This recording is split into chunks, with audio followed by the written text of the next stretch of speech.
Hey, this is Hillbilly Jim here for Hannibal TV, and I'm about ready to do a great interview. And you know something? As a Hall of Famer, I got to say this to you, and don't you ever forget it. Don't go messing with this country boy. This is Hannibal here from thehannibaltv.com, and I am with WWE Hall of Famer Hillbilly Jim, one of my most requested interviews. And he's as big as he looks on TV. There's not many wrestlers that put my size to shame, but he certainly does. How are you doing today, sir? It's been Hannibal, thank you for those kind words. Good to see you. I'm excited to be with you. I've heard a lot about this project you're doing, and it looks like it's very encouraging, and I wish you the best, and I'm glad to be a part of it.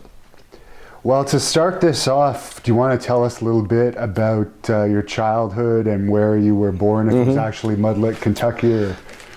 Well, I was born in Kentucky. That part's true. And I pretty much have lived there my entire life, and within maybe, 40 miles radius of where I was born. South Central Kentucky, about 60 miles north of Nashville, about 120 miles or 25 miles south of Louisville.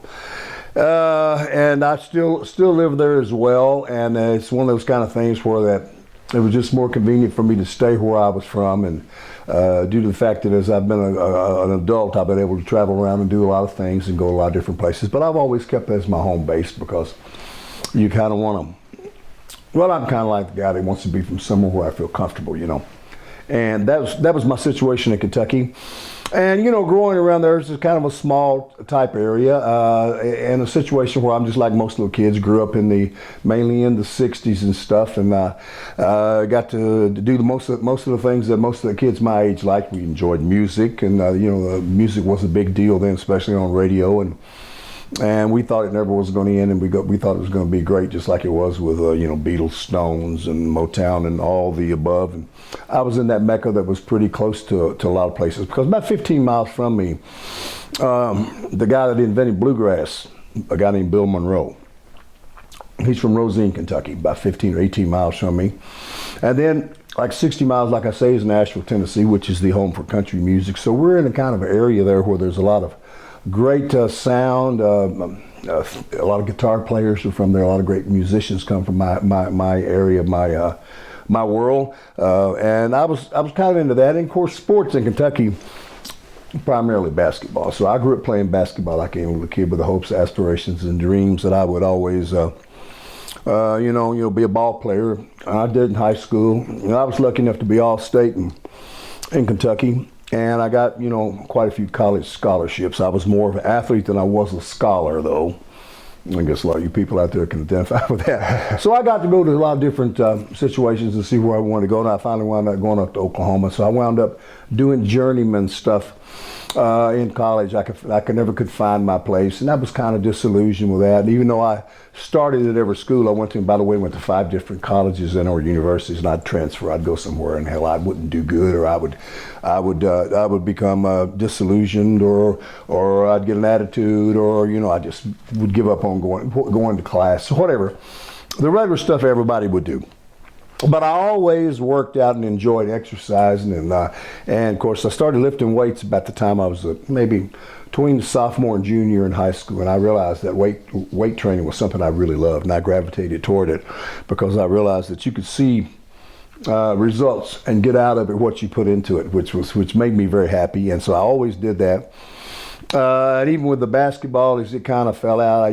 Everybody that plays basketball, especially in the state of Kentucky, all the kids in there, they always want to play pro ball if they can. So I gave a couple shots at that. Went to Europe for a while, played a little ball over there, and not for very long in Belgium, the European League. And then I came back and I tried out for the 76ers. That didn't last too long. Got cut because I wasn't drafted. But I was kind of disillusioned. So like I said, I began the workout deal, and I was into weightlifting. So I'd go to weightlifting meets, like mainly Olympic weightlifting, clean jerks and snatches and stuff like that. Either I was real tall for it. I loved it. So that was kind of a springboard to get me into the business. And I got into the wrestling business by seeing guys in gyms, guys that were wrestlers or guys that had been around the business, and they all were encouraged. They said, hey man, you'd be great for this business. And at that time, I would watch, and it became very, very popular here. cable television came in, and we could see that. Excuse me, got apple in my mouth. I could see Channel 17 out of Atlanta, Super Channel. It was called Georgia Championship Wrestling. Now that was big. And I got to enjoy that on Saturday afternoons, and I got to notice that they had athletes in that business that looked like something that I'd want to be a part of. Because used to be the wrestlers that I'd see growing up all looked like guys next door mowing the yards with tattoos. You know, when I grew up, big bellies and all that stuff. And it wasn't very attractive for me, you know, to want to get into it, even though I watched it like most people did. But I started seeing Paul Orndorff's and I started seeing Jimmy Superfly Snuka and you know, Butch Reed's and Ron Simmonses and all these great looking guys that had you know, athletic, you know, ability and great looks. So that's what got me into the wrestling business. And then with the weight training, I just kind of fell into it because I went to a movie one day. A friend of mine, after going for a workout up at Western Kentucky University down in Bowling Green, Kentucky, and we went to see some movie on, I believe it was a Sunday afternoon, right? So we got in there and, you know, we was filling around getting ready to go to see the show. Some guy come up to me and introduced himself to me. He told me who he was. And he said, my name's Dale Mann, M-A-N-N. He said, I'm a wrestler and a wrestling promoter, you know, one of those local guys. And he says, my son has spoke to me about you because he's seen you training at Western Kentucky University. And he said he thought, man, this guy would be good for the business. You know, it was kind of a nice compliment. He said, would you be interested in getting into business? And I said, you know what, Dale, as a matter of fact, I think I want to give it a shot. And so we made connections, and a few weeks later, they would do shows at this place called the National Guard Armory there, or the JC Pavilion, in my hometown. And he said, if you'll show up on a Sunday early, I'll begin working with you. So Dale Mann began working with me, and that's how I kind of broke in and, you know, started on that level.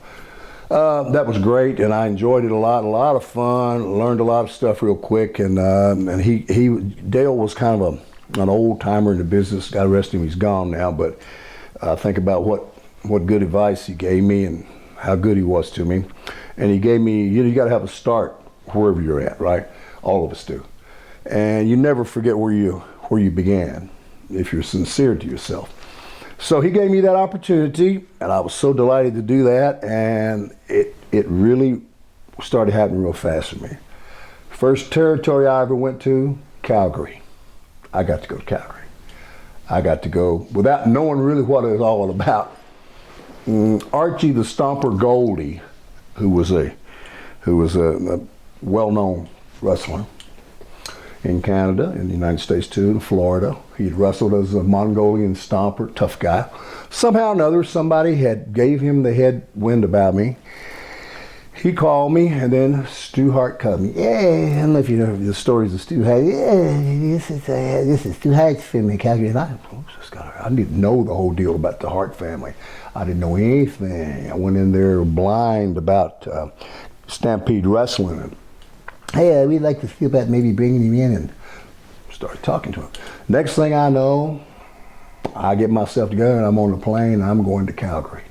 So I stayed out there not so long, but it was like a fantastic condensed learning curve, because we get in those buses that he had and we go all over that parts of Canada out there, all up through British Columbia and Saskatchewan and everywhere you can imagine, Red Deer and these crazy places. And we do the Calgary Stampede grounds, and I got to hang out with the Harts and Bruce Hart, who is still one of my biggest buddies out there now. We got to be just great friends. I lived at his house for a while, and then I got me an apartment by one of their brothers, owned a home. So it was a big deal.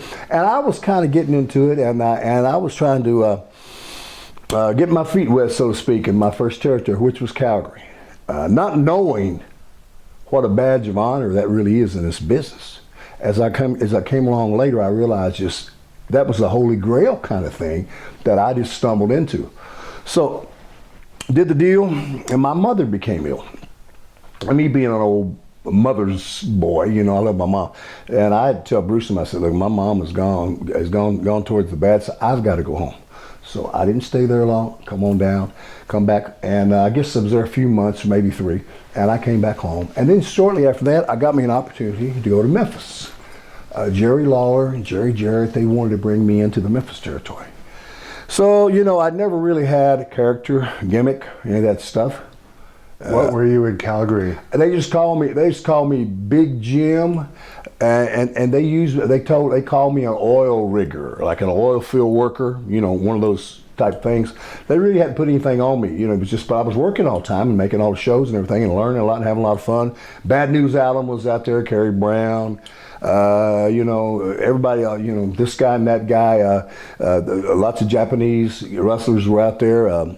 Did they ever rib you out there? Well, I was the kind of guy that was in with the boys who, me and Bruce, I knew about all the ribs. And you see, I'd had a little coaching from him on the inside about Stu and about the notoriousness of Calgary. And come to find out, Bruce Hart was one of the big ribbers, but he was my man, you know. So I was kind of smart to what was going on, and we would mess around. And I would be kind of on the outside. I would never do the ribs, but I was hip to the ribs, you know, what was going on. I kind of knew what was going on, and then they would tell me the story. So I never became involved in any of those Mabels or bad ribs, and there was tons of them that happened. But later on, after I got in other territories, is when I really realized the extent of that Calgary thing, how heavy that was, and how many guys that were kind of the who's who in the business at that time had came through Calgary.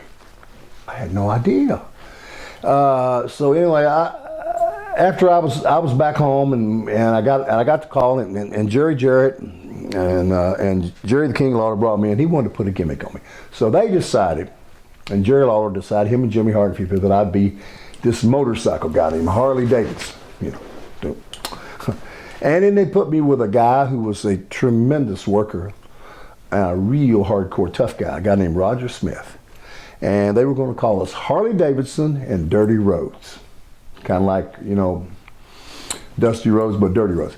And we had a good tag. We were a giant babyface tag team. I mean, it was fun. So I got to wear all the chaps and a big beard and all those. Still had the big hair, and it was great. It was fun to be a big super babyface. And I stayed there for a little while. I didn't stay real long because Roger got mad at the promotion, and me being his buddy, I'm gonna go with you, you know, because he looked after me in a lot of ways, and he taught me a lot of the angles and ropes and stuff that I just didn't know. And that's where I learned a lot about Stu Hart, because Roger had been there.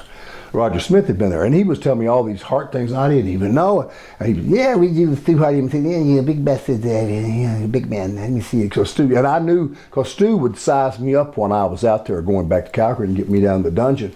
But if he'd done it the right thing with him, he wouldn't stretch you. But he loved getting big guys. Like a guy like you, he loved to stretch you, man. You know. But with me, his son Bruce hit me to something. There was one guy that Stu Hart absolutely revered beyond anybody else.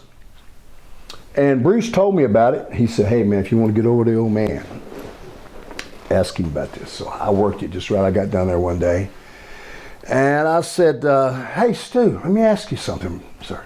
I said, down in the States, we got a guy over in the Carolinas that everybody talks about. Have you ever heard of Luther Lindsay? It was like somebody opened up the gates to heaven to Stu. He just went from, he had a picture in his wallet, brother, boom, of Luther Lindsay. Not his wife Helen, not the kids, but this big Cro-Magnon looking black man named Luther Lindsay, because apparently Luther stressed the hell out of him one time, and he loved it. He just loved Luther Lindsay. And Bruce had told me, he said, if you want to get over with him, I started asking about Luther Lindsay, and Stu just adored me from that time. And you know, that probably saved me from getting stressed, because you know, if you're down in one of those situations like that, and it's one thing to hurt somebody in the ring and stretch them in the ring if you take it on them, right? Yeah. But if somebody says, give me your hand, you know, and they give you your hand, or give me that wrist, and next thing you know, they're into something on you, and you just can't, yeah, do that. And Stu was really big, a little bit tough, and maybe a little sadistic on there, because there's been millions of stories I'm sure you've heard of him stretching people out, and I've heard tapes of people being stretched out. It sounds like something from the Twilight Zone where guys are screaming bloody murder. Yeah. So I was able to avoid that, and then shortly after that, I got the call and got the chance to do the WWF thing. And once that happened for me, I never looked back. I never, brother, wanted to go to another territory. I never thought about going to another territory because I'd realized I had came to a place where it was as good as it was going to get in this business. And I wasn't one of those kind of guys that wanted to rock my boat. And I realized, if you're going to take a ride and you're riding in a Cadillac and a limousine, you don't want to go start riding in Volkswagens in the back seat, because that's what the other territories, in my opinion, were like compared to the WWF at that time. So, and that's where I stayed my entire career. And I did a lot of different things throughout my life with the company. Everything from, I went back and managed guys like the Goblins, doing the Madison Square Garden Network with Lord Alfred Hayes and the great Gorilla Monsoon, doing the network. I did that. All American Wrestling with Gene Okerlund. A lot of things I did like that. And, I went back from time to time and do special events for them. And then as time got by, I started doing in-house stuff for them. I started working with Coliseum Home Video, which was the one that sold all the tapes. So I become the director of sales for North America. That's after I was kind of about ready to get out of business. I knew I had a neck injury. And I just, once you start messing with your necks, I'd already give up a knee pretty much for this business. And I was at the point, I had a certain age, not meaning to jump around, that I wanted to get out of this business. I don't want to be one of those guys that hung in there so long where people say, oh, how old is Hillbilly Jim? I remember him when I was 12 and the guy would be 10 years older than me. You know that rap they do. Yeah. So I just said, look, I want to get in here and get out of here while I'm kind of up and while I'm kind of on the top. And I want them to remember me, and I know it's going to be a fast ride, but it ain't going to be a long ride. But I want to make sure I get something out of this, and I don't want to be one of those guys that hangs around too long. And sadly and badly in this business, the fans will allow the boys to do that, and the boys will stay around sometimes long after they shouldn't be, because in the NFL, in the NBA, Major League Baseball, they won't allow you. I mean, just because Kareem Abdul-Jabbar is the all-time leading scorer in the NBA, he can't just call up the Lakers and say, hey, man, I'm going to play half a quarter with y'all. Would y'all let me play? That ain't happening. I don't care if he could do it. But in our business, just slow your gimmick back down. Even if you look like a sack of potatoes wrapped in some oil, you can go back out there and they'll still let you do it. But you see, I got a little too much pride. I don't want to do that. But everybody else will do it. A lot of it's ego driven, this industry. So ego, it's the biggest word in this business. Anything's ego. So that's kind of my world in the business and what I've done. And I have put on a lot of different faces, and I've been in a lot of different places for this company, from doing, I guess, fan access tours, hosting those. I hosted the first 4 or 5 of those when we began that concept. It'd be something like, say, we're going to have WrestleMania 10 somewhere, say it's going to be in New York. We'd start in LA at the House of Blues and Sunset Strip, and I would go out there and I'd have guys come out and I would host this thing, and we would do in-house things. Maybe we would go to a Buffalo Wild Wings or Hooters or something, and we would take it to different venues, Walmarts all the way across the country, and we'd work it out maybe 2 months before WrestleMania. And we'd have this wrap truck or SUV, whatever, and we work it all the way till we got to New York, and we do it, and we kept doing that every year. It got bigger, and it went from them spending, $400,000 on it to $1.2 million on it, and from $1.2 million on it to $3 million on it. Next thing you know, we got a big super bus. So I did that for a lot of years, and I've been lucky, been able, to do stuff like it, have a little fun. As of late, for the last 15 years, I'm a kind of guy. I even had an office. I had a little office in Connecticut, Stamford, there, because WWF took over, WWE then took over home video, had it in-house, and I had my own little office with my little Hillbilly Jim thing on the wall, which I don't want to be up there, I'm not into that. How did you like living in Connecticut? I didn't know I didn't live in Connecticut. I had an office up there with my name on the wall. And I'd go up there about every 4 or 5 weeks or something, and we do meetings and stuff, because I was a sales rep. See what I'm saying? So I get to stay on the road. But I'd have to go up there for our meetings or quarterly meetings or bi-weekly 6-week meetings, and I'd go up there and we'd go through all that and go through the schmoz. But I wouldn't have done that. I know I ain't gonna do that. That ain't what I was gonna do. But I stayed up there and worked for them until they farmed it out to a company called Sony. And Sony took it over. And when Sony took it over, see, at first I'd been with Coliseum Video out of New York, which was the first licensee of the WWF. They were the first ones that made Vince and them their first $1 million, first home video. And I worked for that company until we took it over at WWE headquarters in Stamford. And then after that ran its course, they farmed it out to Sony. And then they got rid of all of us, all of us sales reps. And so I went on to something else. But as of late, for 15 years now, I've had an international radio show on Sirius XM Radio. I'm on the Outlaw Country Channel, Channel 60, and I go to Nashville, Tennessee, and record my shows there. And like I say, I have guests and whatnot. Usually, it's a 4-hour show, comes on Saturdays and Sundays. And I've celebrated my 15th year in July, so I'm into my 16th year. I would have never believed that. So that's what brings me around, and and I get out. And I just mainly do what I want to. So basically, I've been full-time retired for a long time, because after that, and if you notice, I never was the kind of guy that wants to come back and go back and start dibbling and dabbling. And they call me lots of times, and they're sweet, they want me to, but I don't want to do it, because I believe when you move away from something, brother, you got to move away from it. That's my life. If something don't love me back, I ain't going to love it. Whether it's a thing, a situation, a relationship. When you get to the point in this business where it ain't working for you no more, stop loving something that ain't returning that love to you. Move on. That's the world telling you, hey man, that's my time for now, thank you very much. So I'm a kind of guy that's the way I live my life. And I've got a theory, I'll tell you right now. If you have the best show like this in the history of the world, right? Say everybody now, say it makes Time magazine and they put it all over the internet and everybody knows it, that this show that you're doing is the best of this kind ever. And that's what you go at. That's great for you. That's what you're going to be known for all your life. Even if you're gone, they'll talk about your show. But brother, if that's all you do for your life, you've led a shallow life. Reason I say that? Life is to be lived.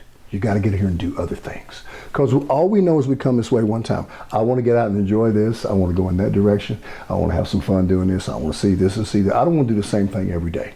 See, that's why I couldn't go. I knew I couldn't go to a job where I had to go to the same building every day, sit at the same desk. Not that there's anything wrong with it, brother, but it don't work for me.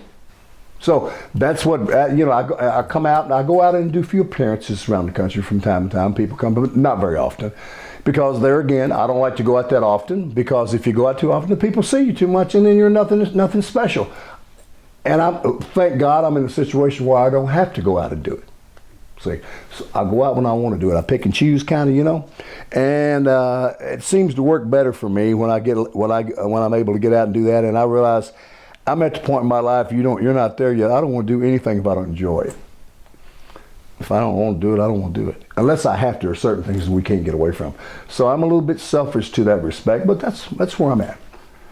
And with Jerry Lawler and Jerry Jarrett back in Memphis, you mentioned your partners didn't get along with them, but Jerry Jarrett's very well known now. I mean, I've done an interview with him. What were your thoughts on Lawler and Jarrett from your personal dealings with them? I appreciate him very much. In my Hall of Fame induction speech, I mentioned Jarrett. I mentioned him. He was so happy that I mentioned him. I didn't tell his son or anybody I was going to mention his name, because that was part of my story. And they were very nice to me, and they treated me good, and they helped me out. And I'm never going to say anything bad about it. I didn't have any problems, but we did from time to time, like everybody does in a relationship. You butt heads from time to time, right? Yeah. And that's no problem. But I have nothing really bad to say about them. It's just that's the circumstance that I was under. And as long as you have to work for or under somebody, you're going to have to do things that they might want you to do that you don't want to do. And your only course, if you don't like doing it, is get yourself where you don't have to do it. Yeah. But I know I was very happy with my time in Memphis, and very happy to learn get my feet wet and learn what I was doing because I was green. But that was my situation. I tried my best to listen to people and learn from folks, and I always tried to hear what they were saying. And if somebody gave me a little bit of a tip, such as, man, don't touch this, it'll burn you, instead of being one of those guys who go, oh, I'm going to go on and say, I would always say, thank you, my friend. And I think if you don't take better advice, you're going to have a hard life. So they were great to me.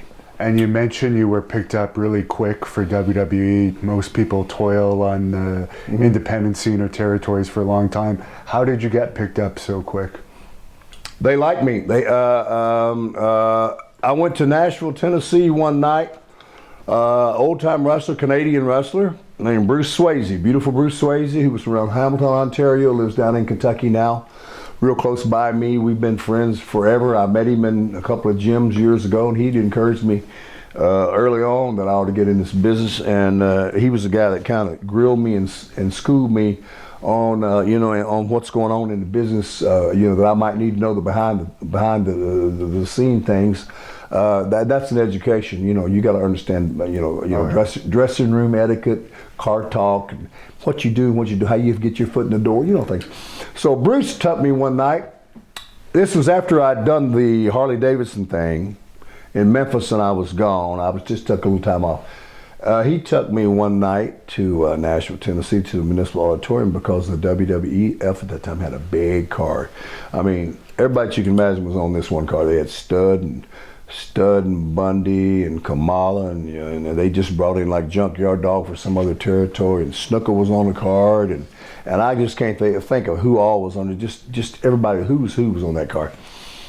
And Pat Patterson saw me, and Bruce knew all those guys, right? He knew Pat Patterson. He introduced me. He took me backstage, and Pat and them flipped. They wanted me to work that night. Well, I did the cardinal thing that the boys didn't do. I didn't bring no gear with me. Because I had no idea. You know what I'm saying? It's kind of like going to see a rock show, and somebody says, hey, man, I want you to go up and play a few songs with me. Like, well, man, I don't even know. I didn't know. Yeah. So anyway, some of the boys, Roger Smith at that time, that was my buddy, he was working and doing kind of undercard stuff for him.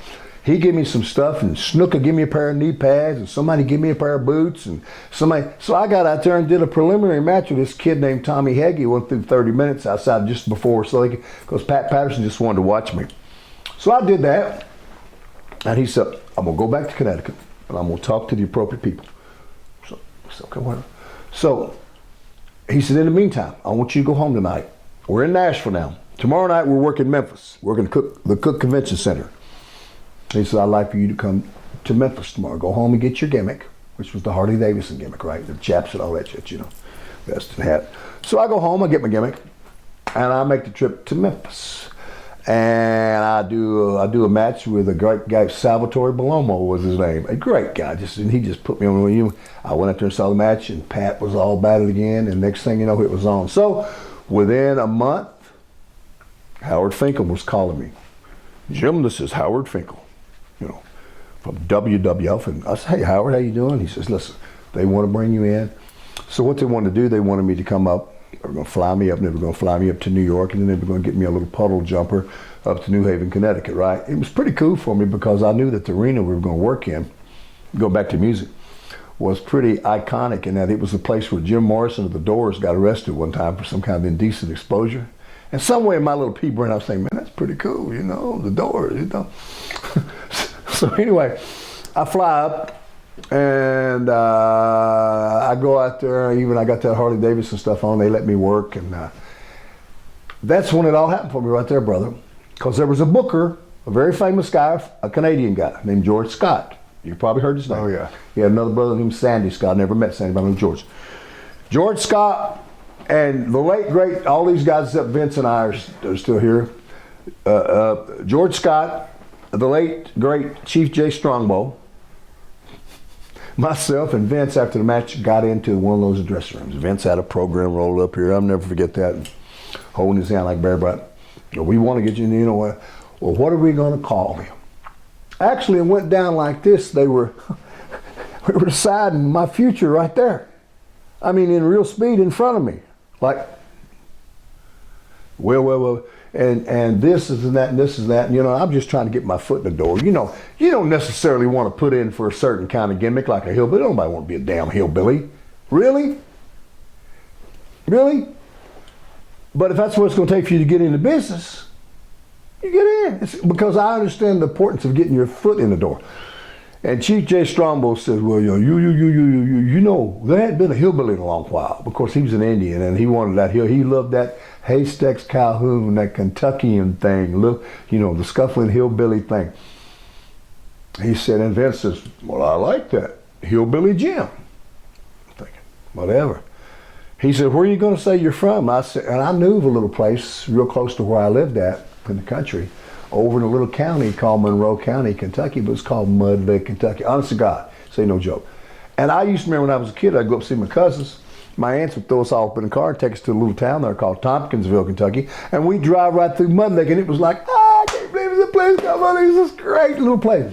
So I said, I'll say I'm from Mud Lake, Kentucky. Vince says, oh, I like that. Boom. That's exactly how it happened.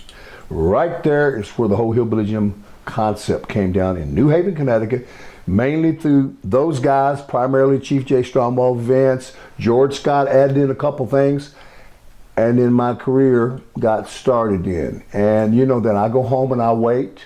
I get my little gimmick together, give me some overalls, and I looked in my closet and I had that hat. I said, I remember when this guy gave me this hat, this kid from Texas, a friend of mine. And I said, that's my hillbilly hat. I got me a little handkerchief,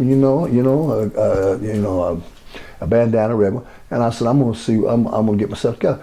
I go home and I wait, and they take care of me. They started sending me money home just to sit and chill. Oh, yeah, that's cool, man. I mean, because I could drive 2,000 miles in that Memphis territory and not make the money I was making just to sit at home. You know how that affects a young man. So that's where it began with me, and that's what the deal is. And hey, and rest is just, it is what it is. And since I'm the kind of guy that don't like to jump around and do a lot of different things, I like to get somewhere and stay there. I'm not the kind of guy that flees around and jumps here and jumps here, And I just stayed with the company, like I say, and I was so lucky. I was born in the right time. I come up in the right decade. I'd rather be lucky than good. My luck was good on me. I was born at the right time when this whole business was starting to take off. The Hulkamania type thing was coming off. All this merchandising, all this pay-per-view stuff was starting to happen. All this steam was building in our business, and everybody was liking what we were doing. And we got woven into the fabric of America, like Jimmy Hart said. As a matter of fact, I'm the one that made the call and got Jimmy in from Memphis because he was done. But anyway, and so I was just in a situation where it was just happening. And next time we start these wrestling, of course, I got an injury pretty quick that year. I'd have been on the first WrestleMania, but I got a bad knee injury. I think it was February 25th in '85, and that stopped me and put me on the shelf for a while. And I started bringing in these hillbilly guys, and and my career kind of got sidetracked at first there because of an injury, and then I finally got that thing worked out and had the rest of my career after that. And so, I'm the kind of guy that I don't look the gift horse in the mouth. I'm just happy that I was able to do what I did. But I always knew when I began this business that one day I would end it, and I kind of wanted to end it on my terms. And, the longer you stay in there, it ain't if you're going to get hurt. Of course you're going to be hurt. You're hurt while you're doing it. That's like the guys that play in the NFL. It ain't if they get hurt. They're always hurt. So my situation was I always tried to look at the lily pad I was on, right, and look over to see if I could find another pad to jump on before I leave that one. And a lot of it has all been based upon, predicated upon this whole Hillbilly Jim thing. I didn't get the Sirius XM radio show. Little Steven Van Zandt didn't hire me because I'm Jim Morris. He hired me because I'm Hillbilly Jim. See, and all things that I got from doing that Hillbilly Jim thing. It was just amazing, some of the stuff that opened up for us, and we were known all over. You know how popular it was in Canada. Oh, yeah. And we go all over Canada, and we go all over. We do, even back in those days, we do tours in Australia, New Zealand, and different countries and stuff. So. A lot of fun for me. Great memories for me. But I'm the kind of guy that realizes, man, hey, I've had so many and it's been so good, it's just time for me to move on. You know, go on, do something else. Because I got to, like I said earlier in the interview, I got to do my life. That's the way I am. You know. And they threw you right in there with Hulk Hogan. What was it like? They brushed me up against Hulk Hogan, and that sealed the deal. Because when you got brushed up in there, man, it was like, man. And we worked those little vignettes like he was training me. And man, it was cool. And as a matter of fact, the way I entered into the ring, I jumped up in the ring when he was about to have his hair cut. You know, Ken Patera and Big John Studd and Bobby the Brain Heenan at the TV that we used to do. We used to do the national TV tapings. We do them all in Poughkeepsie, New York, and the other ones, the Canadians, we do them either in London, Ontario, or we do them in Brantford, Ontario. But we were in Poughkeepsie, and the deal was when they jumped on Hogan was getting ready to cut his hair the way they set me in the audience for months and months to let people see me, and they put the camera on me. And Lord Alfred Hayes says, "There's that the big hillbilly guy. Why, he loves this WWF action." And Gorilla Monsoon said, "Yeah, he looks like a guy that really enjoys himself. We see him at a lot of events." And "Hello, hillbilly," he'd say to me, and I'd be out there just marking out, you know, just doing everything. And they put me in line. I'd have to get in line. I'd get in line and walk through the turnstiles just like regular fans would with a damn backpack on my. It was great, you know. Because the longer you cook something like that, the hotter it is. Yeah. So I jumped up and saved Hogan. And when I jumped up and saved him and jumped across the barriers and got rolled up in the ring and, you know, and hit the stud and tucked the scissors away from him and nailed Bobby Heenan, that's when my thing began for me. And so they took me out. That's when I got off on the journey of the transition of working Hillbilly so he could get himself together so he could have his first match. And then I had my first match right there against, I never will forget him, Terry Gibbs, you know, put me over. Then I went to the Garden. Never will forget the first night in the Garden. Now, this is a big deal for a boy from Kentucky. Anytime you go into the Garden, I mean, because that was fabled in my world. Yeah. So I go into Madison Square Garden. I'm going to wrestle Rene Goulet. You know, it's 22, 23,000, but it's always. And, you know, in the dressing room, and I'm back there trying to be real serious. And I got certain people, I don't know who they are, so I'm, you know, working my thing, you know. So I look back there, and there's Danny DeVito, Gene Hackman, and Andy Warhol. You know, Andy Warhol. They're all in the dressing room. And I look around, Andy Warhol's looking like a deer in the headlights. You're looking all up at all of us, and we got giant hair and big beards, and we're all scary looking. He's got a little white t-shirt on, it's all dirty and grimy. He's got glasses on, looks like he got duct tape on him. I mean, it's horrible. And him and Danny DeVito looks like he's 3/4 in the bag, like he's been drinking. It was great. I mean, you look up any time in the Garden, Schwarzenegger'd be out there. There'd be some colonel out there, and whoever was the hot guy, whoever was the hot actor in town, they had that coming to the Garden and watching our wrestling show, WWF show at that time, was a big deal. So that's something I really like that. That was a good memory. I remember WrestleMania 3 was big for me too because of the size of that crowd and the fact that it was at that time it was the largest crowd indoors in history of the world, and we knew we were doing something that was, as it turned out, it lasted a long time because it took a lot of years before that was ever broken. You know. So, how was Hulk Hogan personally with you? Terry's been wonderful to me. Wonderful for me. Our rap was like this. He just did everything because he was. You got to understand, in my opinion, the company and Vince were the car, the machine. Hogan was driving that machine because he was over so much. You know, he just come off that Rocky movie, right? Yeah. The Thunder Lips thing, and boy, after they dropped the belt on him, put the belt on him from Sheik, boom. Off we went. And then that's when merchandising, cartoons, records, everything you can imagine started happening in big time. So any card that you owned when Hogan was on, you were going to make a lot of money. Because see, we didn't have contracts back then. Well, no contract. You got paid per show. I had no contract. I mean, I'd get my sheet and I'd see, you know, I did Des Moines, Denver, Orlando, blah blah blah. And I get paid like that. That's the way it was then. And the shows that Hogan was on, that's you get more money because depending on where you were in the card, you'd make more money. And with me, I got over so good, me and him were tagging together. So, man, I was at the top, you know. And then I'd work around with me and Andre on top, you know. And then I'd work around different kinds of scenarios with different people and work against Andre and somebody. It was all great. But Hogan was a big deal. And you got to remember, at one time,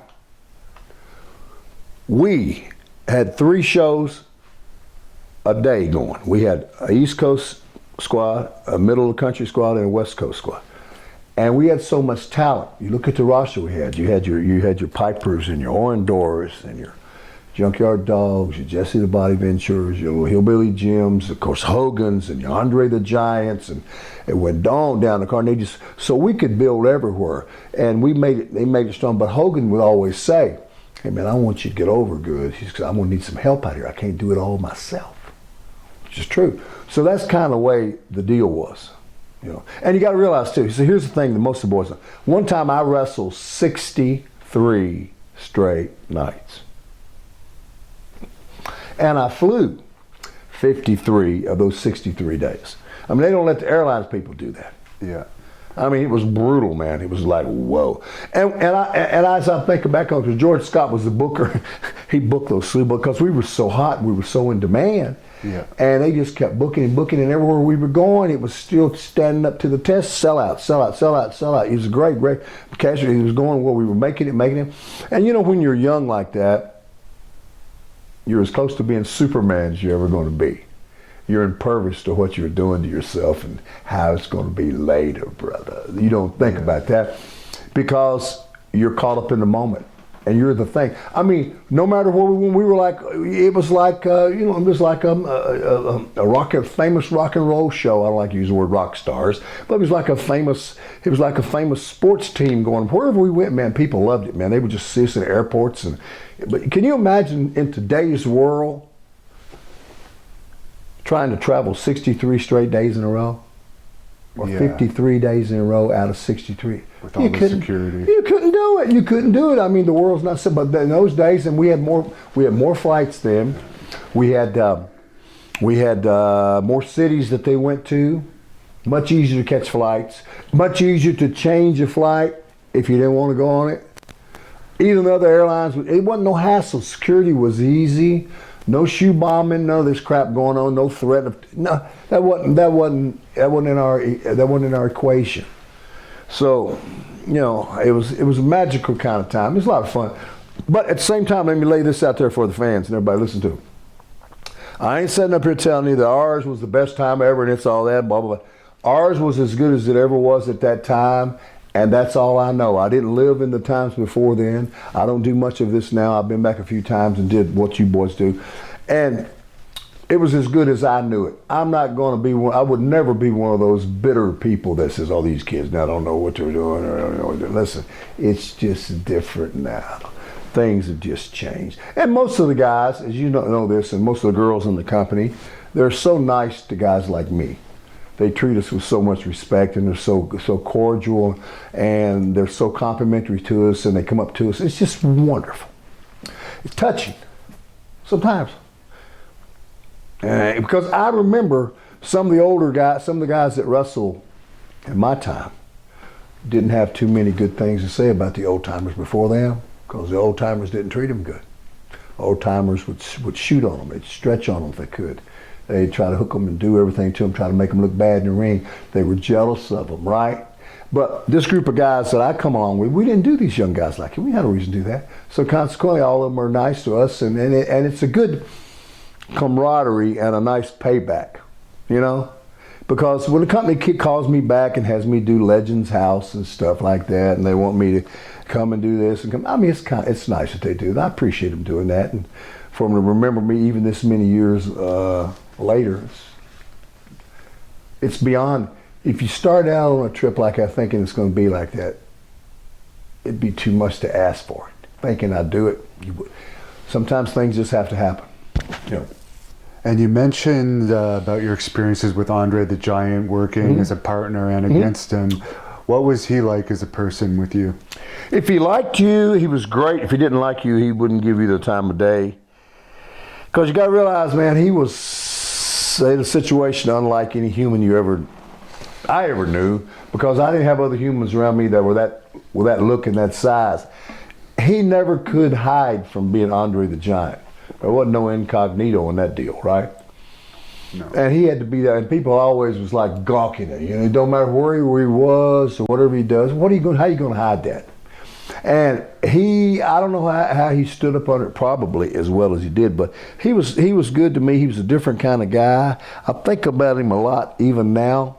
He's been gone for a long time. I kind of wish he could have lived longer and had a more of a say in seeing what happens in our world, in our businesses has changed, and he could have got a few more accolades while he was alive. But it was just a real pleasure for me as an old boy from down in Kentucky to crawl up in the ring and Andre and Hulk Hogan and, you know, Studs and Bundys and Pipers and the who's coming through, and if it's Dusty Rhodes, Harley races, and all these guys. I would have never dreamed that coming up, man, you know. And Andre, of course, is probably the big, that's the one everybody talks about because he was so fabled. And, you know, it meant a lot to me at the time. It means a lot to me now to think about it. And our relationship was like that, you know. We got on a plane one time in Miami, day after Christmas. We were doing these matches all around the country with Andre and I and Captain Lou Albano, 3 men. We were doing 6-mans with Bundy and Stud and Bobby the Brain Heenan. And we did a big show in Miami on Christmas Day. Depressing, you know, because it's beautiful, hot, and, you know, I don't want to see that. I'm a country boy. I want to see a little snow, you know. But I had to do the show. We did the show, and the next day we had to go to Dayton, Ohio. We're going to Dayton to the Hare Arena. So we get up to the airport early that morning, and Andre says, "Hey, boss, you sat by me." And I'm going, "Oh." You know, I got the big hair at the time, and I was about 45, 50 pounds heavier than I am now, you know, 300 some odd pounds or whatever it was, or 60, 315 pounds, whatever. And I get in next to him, and here he gets here, and he's 500 some 60 some pounds. Here we are, standing there. You know, I'm looking at him big. He says, "Let's have a drink, boss." So, okay, now you got to understand this. Cut through it, go through it, finish it up. They started bringing all these little bottles. Vodka guy, but he bring all these little bottles out, everything. From the time they allowed us to begin the beverage service to the time they cut us off, we had drank 56 bottles of liquor. I drank 8. He did the rest of them. Just on a flight from Miami, on a U.S. air flight that time, from Miami to Dayton. Before wrestling. In the morning, it was morning time. Yeah. But that's what he did. And I drank 8, but I was like goober face. I'm not really drinking, I don't really care about it. And he did all that. I mean, we went through everything on, and the girl said, the airline girl says, "You all have drank all the bottles." All the bottles. I mean, everything. The lighter ones first, then he went to the darker ones, rums and the things, whiskeys and whatnot, and he got on the wine. It's crazy. He had those capabilities. I mean, he was a big. He had a hand so big. He had fingers so big that you could take his ring and you could drop a silver dollar right through it. Just boom, right through. Wouldn't touch nothing. And you know, a silver dollar's about that big. You know, it's crazy. I mean, it was like unhuman. You know, and when you wrestle with him, it was great. But when you wrestle him, you'd hit his body. You know, from working with boys, it was like hitting a. If you've been on a farm and you ever grabbed a cow or horse's body and felt how that big old, that's what Andre's body felt like. It wasn't, you knew it wasn't a normal deal. It wasn't like regular human proportions. And it was great, man. I mean, just to be around him and, you know, hang out with him. But I enjoyed working with him in tag partners. That was a lot of fun. It's quite a lesson to have to wrestle him, you know, because he wouldn't suffer any mistakes that you do out there. You know, he was pretty unforgiving. And there was a lot of guys that, you know, got caught up in, not me, because I was hip to what was going on. And then I wanted to make sure I do the right thing, make sure that he got what he wanted, because after all, that's why he was and still always will be called the boss, you know. So that's my Andre stories. And I miss him, man, all the time. Sometimes I wish he could have seen some of the stuff that we've seen in the last 15, 20 years that he didn't get to see, So. And you brought up Harley Race. He unfortunately just passed away. Any story about Harley? Oh, he's one of my best friends. When you start talking about Calgary and all these places all around the world where Harley Race's name is right up there, everybody just loves Harley. Harley used to come out here. It doesn't matter what all the territories were. Harley Race was just, he was just that guy, man. He could just get it done, and he was just. I don't know if he ever was in a gym. I know he drove by a lot of them real fast. He didn't need to, he just had that thing. He began pro wrestling when he was a teenager, probably before he was old enough to do it. Mid-teens probably, and that's all he ever knew. He only got strong from working in the ring and working with guys, and he was one of those 60-minute guys that go, in all these spots and stuff. And he could just do stuff in that ring, and he could just follow. You just follow him, because he was that guy, and you had to defer to him. And he's one of the only guys I'd let do things to me that I didn't let anybody else do, because especially things that be honest with you, brother, I had never done before, moves I'd never had to do. But he said to do it. I said, "What do you want to do?" He'd tell me. I said, "I ain't never done it before." "Don't worry, I'll take you." I said, "Okay, brother." We do stuff like that. One night, Nassau Coliseum, right? He says, "I tell you what we're gonna do." I said, "What are we gonna do?"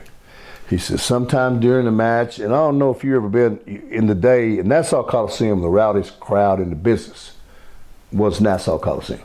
Maybe Detroit, Nassau, mainly Nassau. Vicious. Never cold blood. Pittsburgh, Philadelphia was pretty rough too.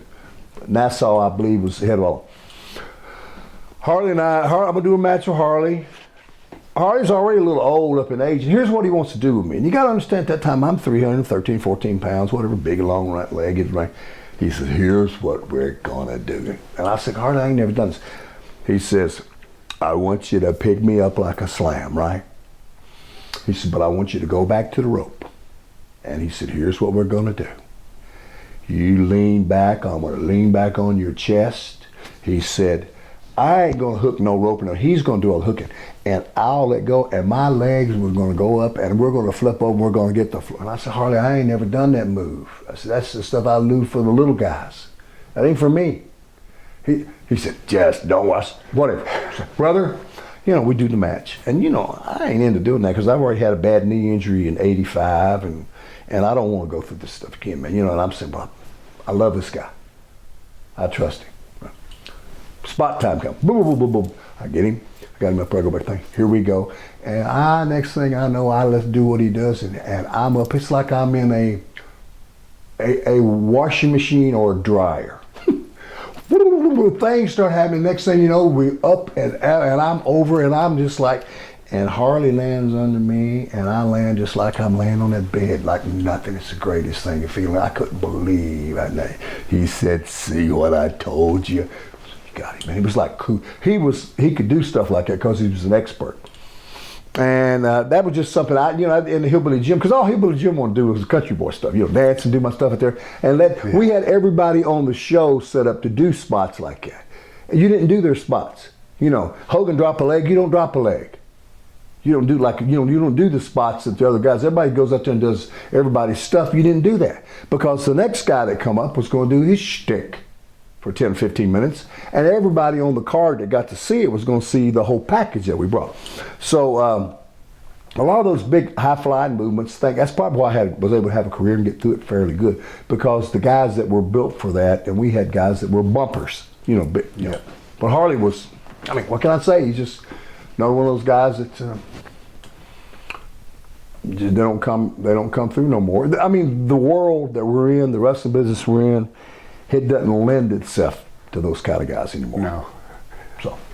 And the Honky Tonk Man, you had a feud with him. How'd you like working with him? About like working, actually, he was uncomfortably easy to work with. It was about like working with yourself. It was about like grabbing this. If you'd grab him very hard, he'd holler and yell and he'd scream like you were killing him, right?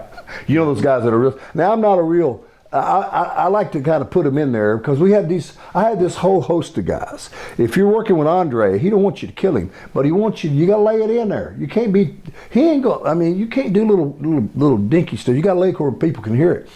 And then some guys would scream if you touched them, oh my God, you're killing me. And Wayne was like that a lot, but he was great. He's an expert in the ring. Macho Man Savage, fabulous. Just couldn't hurt you. Wayne Ferris couldn't hurt you, wouldn't hurt you. I mean, you do the thing, honky tonk man. His gimmicks working against gimmicks. He knew what he was doing.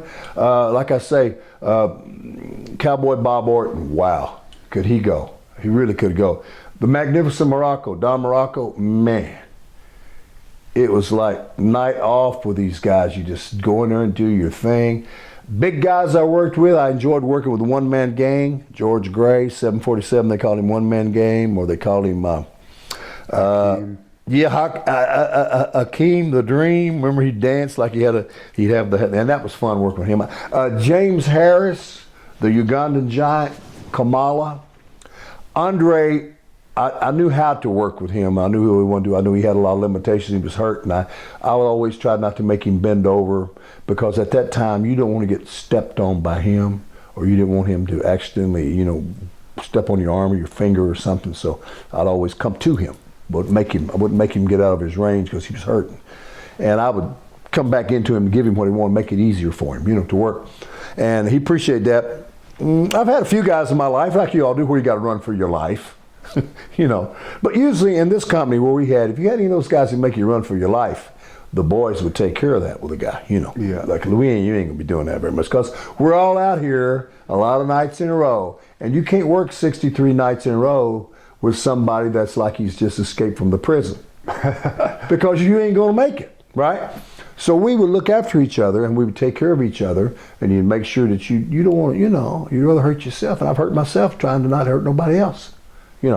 But I would say that Wayne Ferris, Honky Tonk Man, was just wonderful. I loved it. I worked with him. Him and Macho Man Randy Savage was the expert. I don't want to start naming too many names, because I might leave off some Ricky Steamboat. I didn't have a chance much to work against him, but I know he was real wonderful in there. And of course, that magical match that he and Macho Man Savage had at WrestleMania 3 is still one of the best ones of all time, with all them false finishes at Pontiac Silverdome.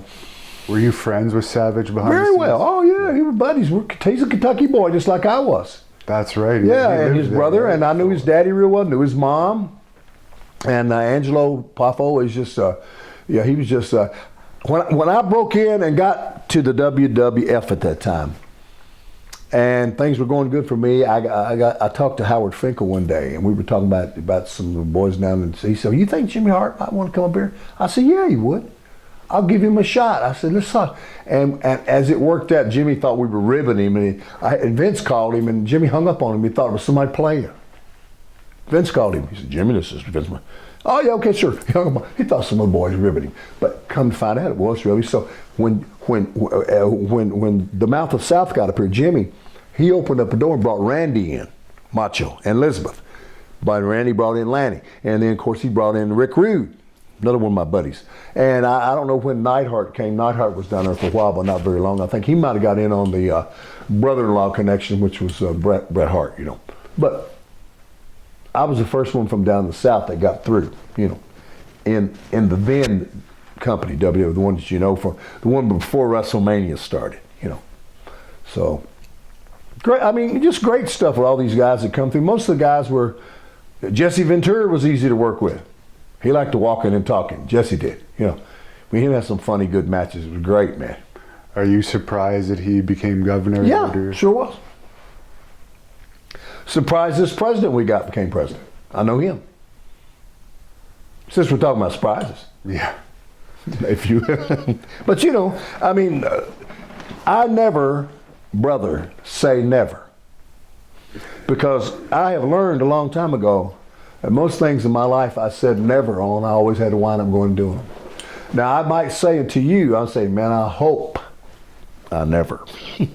But that's about the extent of my never vocabulary, Because life will make you do stuff you don't. Oh yeah, I already know that. You already know. You're knowing more than that all day. Yeah. For the Waking Up Alone song that everyone remembers from the Pile Driver album, any memories of that, and who was Gertrude? What made you pull that out of your head? What did you pull that out of? Everyone wants to know that, and like everyone thought Gertrude was the name of your pig. Here's the magical moment on that. I've never to this day met that woman. Really? Never seen, I wouldn't know that woman if she ran up to me and give me a hug and told me that I was a relative. And by the way, I cut my part of that Waking Up Alone in a studio down in Midtown Manhattan. It might have been Hit Factory. She did hers in Nashville.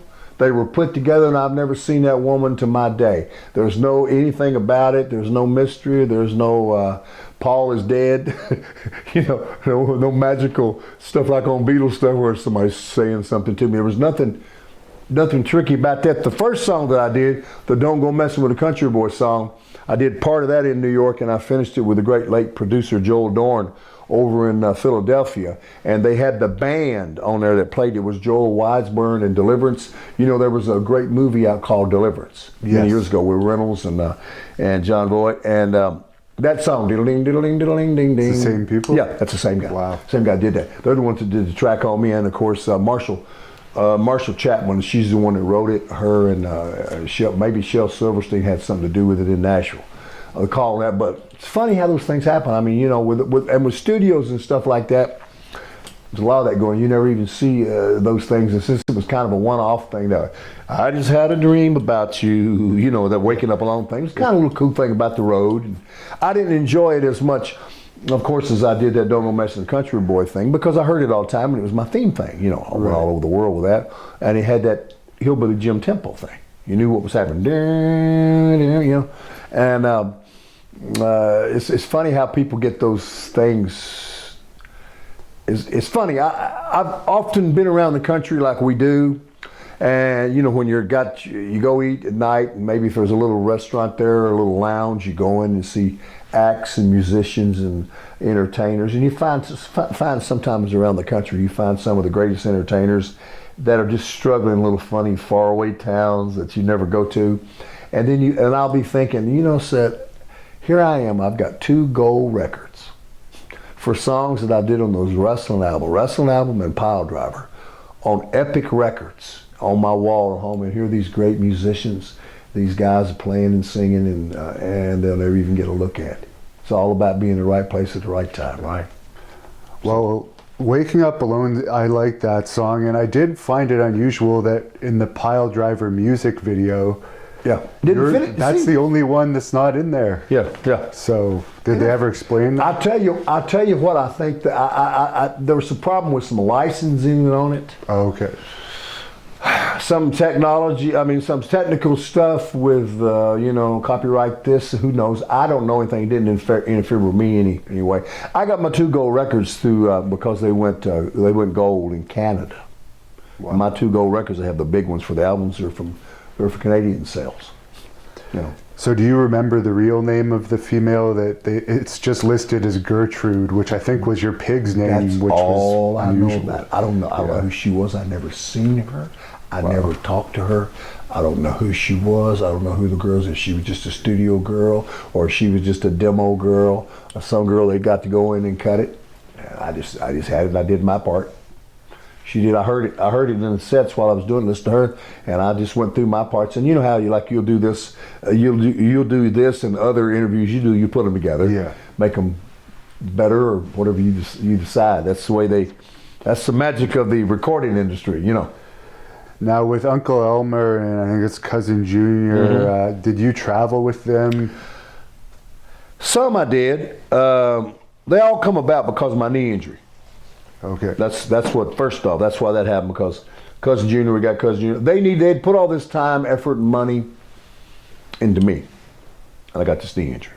February 25th, 1985, San Diego Arena, San Diego. Match, Hulk Hogan and I. Boom. Hulk's working Brutus Beefcake. Blah, blah, blah.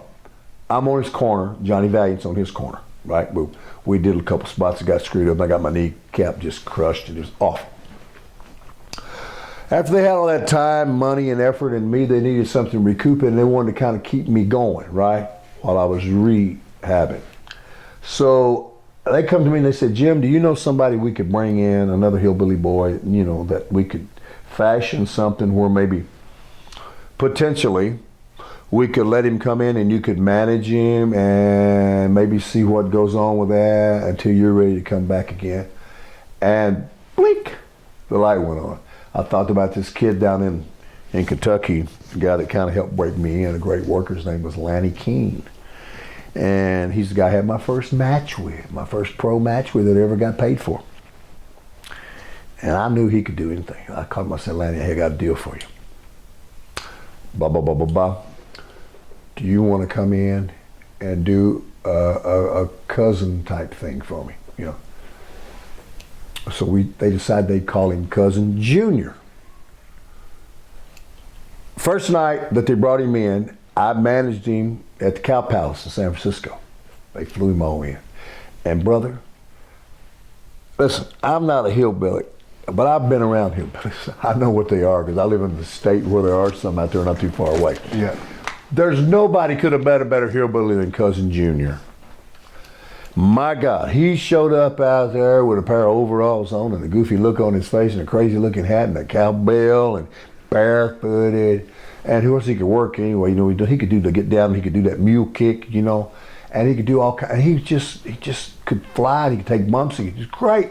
And he looked that looking great, big old country looking boy with big old. He just looked like a cousin hillbilly. And we were out there, and those Samoans loved him. The big old Samoans. You know, every one of them's 315, 320, and they all look like they could just kill, you know, livestock with their hands. So we're walking to the ring, and they're about to beat me and him to death because they love us. And he gets up in there, and he just kills it. I mean, he's great. So he's doing good. He's doing good all around. The matches, cousin Junior's doing good. Chief Jay Strongbow loves him. And then Lanny kind of flipped out a little bit to him. I guess he, you know, whatever, personality thing, running his mouth in the dressing room, whatever it is, something about this, something like that. Thought he had more money than what he had. And then he started messing up a little bit. Lanny Keene is the one that I brought in, was Cousin Junior. Okay, that was. God rest him, he's gone now. Okay. But Lanny's the one. Lanny Poffo is Macho Man Randy Savage, but it's a genius, as we call it. Okay, I thought you meant that Lanny Poffo had an issue with just him. another Lanny. You don't hear too many Lannys, I guess, in this business. But he was good, but once he kind of got hurt and he went off, and they said, we need to get somebody, this is going good. So that's when Jimmy Hart thought of Uncle Elmer, a guy out of Mississippi, down around Memphis, a guy named Stan Frazier, giant, big old guy, big old giant, about 6'9.5", 6'10", about 475, 80 pounds, horrible, but just to look, because he had wrestled there as the giant rebel, and he'd been Kamala too, you know, dress himself up like Kamala and do the white face and all this. It's crazy. And he had several other gimmies. He's an old timer in the business. We brought him in and he got over big time. So now Cousin Junior got well and got back, so I brought them back together. So I had Uncle Elmer and Cousin Junior, and I managed them. We're bigger than anything in the WWF at that time. There was nobody as big as us, our team. Yeah. So we're beating everybody. So finally, I mean, there's nobody, you know, everybody we work against, we beat them, because it's just like, my guys are just so obvious.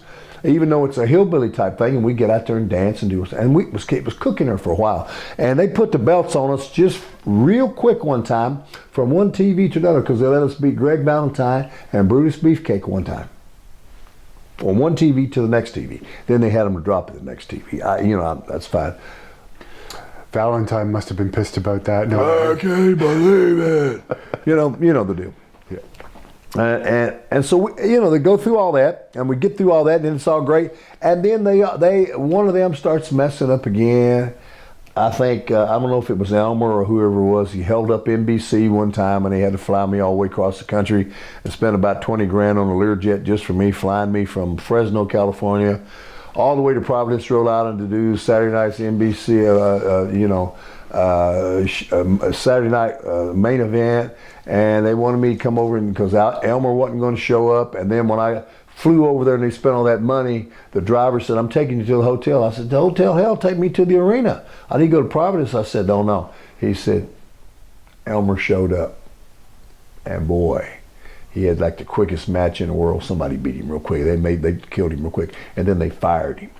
And the bad thing about that was, I had to take over all his bookings. Man, I wanted to go home. That's the time. That's the time when you can get them 65-day runs. Yeah. I mean, I want to go home. I'm about to crack. Yeah. So anyway, and then we brought in another young hillbilly guy named Cousin Luke. They started talking about him. Pat and Emma knew him. A guy named Gene Lewis, who was a guy that really could work.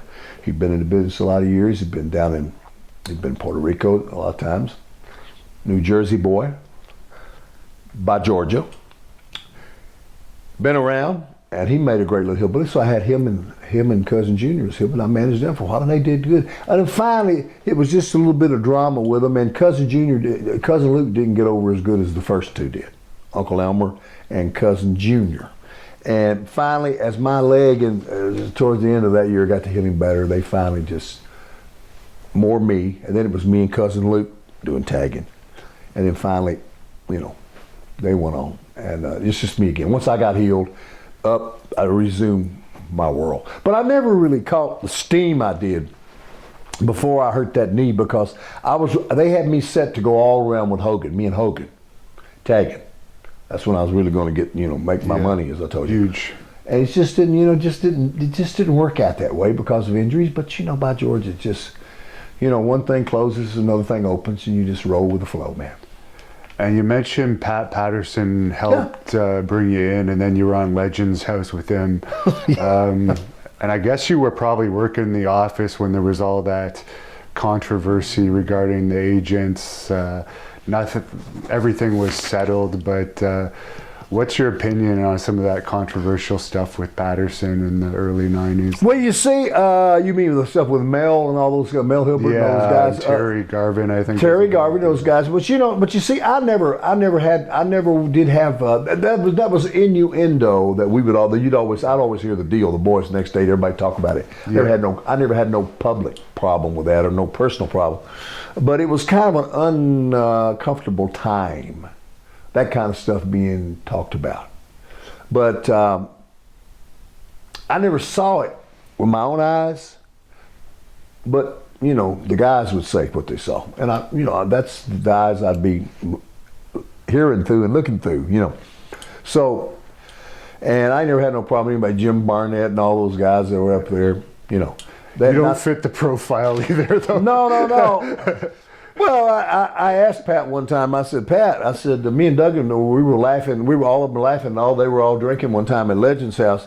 I said, Pat, I said, Jim and I were talking, and Duggan hadn't said a word about this. This is from my brain.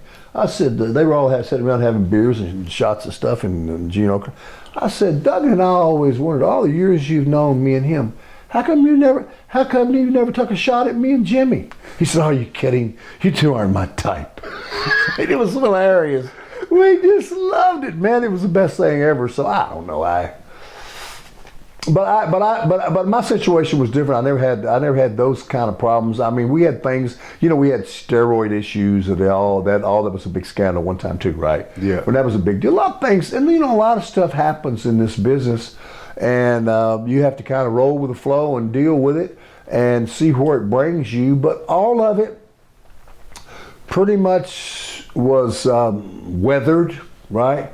And it just went on, and it all got worked out some sort of way or another. I don't know the particulars about if there were any legalities or how severe the legalities were, nor the ramifications.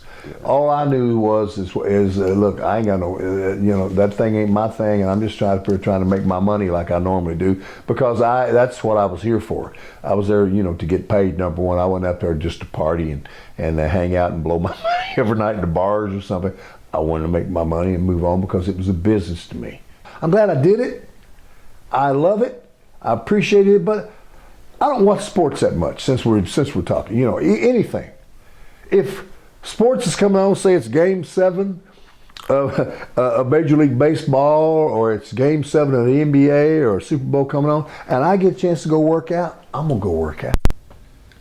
Because I've been one of those boys. I know what those athletes think of and not of you. And it's not that interesting to me, and here's why. No matter how good they are or aren't, I've probably seen better. And it's hard for me to get with a game that I've seen thousands of games of it. And they'll talk about this player or that team, and I'll be thinking, I remember this team such and such year was better. I remember this player. None of these players can come up to that. It's like in 1970 something, before you were born, I saw a horse one time named Secretariat, racehorse. Yeah, I've heard of it. Who annihilated the Triple Crown. And you see, you're not running against horses, you're running against time. Yeah. His times have never, and they're so fabled, they've never really been approached since then. Some of that stuff, it's mythical. So when I watch horse races, if I watch a Triple Crown, I see this great horse win it. I can't help it, but my little pea brain, instead of me sitting there and appreciate it, I'm thinking, man, I saw Secretariat one time. So it's hard for me to, get with it. So I'm a kind of guy that's not a voyeur. I'm more of a doer. You see what I'm saying? Yeah. I want to get out and do my own thing, and I'm happy for everybody, and there's no pretense that I'm mad or something was better in my time. It's just different now, and I'm in a different space. Isn't that what life is all about? I think it is. What do you know about Wayne Coleman? Anything? Oh, I've done actually 4 interviews with him. I'm good friends with him, and I love Wayne Coleman. He's always talked highly of you. I love him. I wish he could got his life together a little bit more with his girlfriend Valerie. Remember Valerie? You ever talked to about Valerie? Yeah, they're still together. They're both not in great health, though. No, but Valerie, what a sweetheart. He's got his daughter? No, because his daughter lives in Florida now. He's still in Phoenix. Still in Phoenix. Yeah. I love Billy. What a look he had, man. Can you imagine? Can you imagine how Billy Graham would have got over looking like Billy Graham does and did in his day today with his social media? And he went to the ring, brother, with all this Facebook and shit. He went to the ring without any music. There wasn't no bombs and arterial the howitzers going off. He just went out there and did Billy Graham stuff. It was like, wow. Him and the Grand Wizard. Do you see them? How he looked? Oh, yeah. Oh, man. Do you think Billy Graham, if they had given him the Hogan push and turned him face? He was Hogan before Hogan was. Yeah. You heard his interviews. The Billy Graham, listen, brother, these hands can crush coconuts. And he's like, wow. All the stuff he could do, man. I'm lifting barbell plates, eating T-ball. He had this whole thing about it, man, posing all the time. He had the rap down, man. He could write you. I mean, Billy, I'd have him on my radio show. He said, Hillbilly, I'm going to write up a little thing for you. Write me up a little thing, and I'd say it. He'd say it over there. It was great. Some of that limericking and rhyming like you do like Muhammad Ali. Yeah. Sure, he could have got over. Absolutely. Because he's the precursor to Hogan. He's the precursor to the Warrior. Right? Yeah. I mean, he invented the name Superstar for a wrestler. Superstar Billy Graham. Yeah, baby. Yeah. That's one of the best Billy Graham impressions I've heard. You understand, brother? He was kind of like something in between Dusty Rhodes, and he had a little bit of a pimp talk to him, man. He was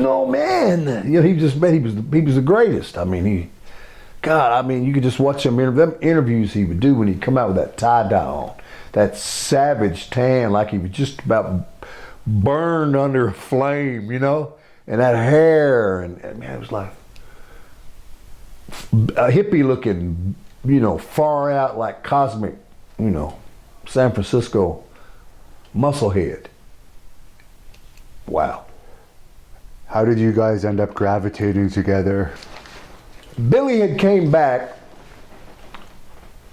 into the company after he'd been had hurt. He'd had a couple of injuries and stuff, and he needed a little help, you know, and they brought him back. Vince brought him back. His hip was bad and everything.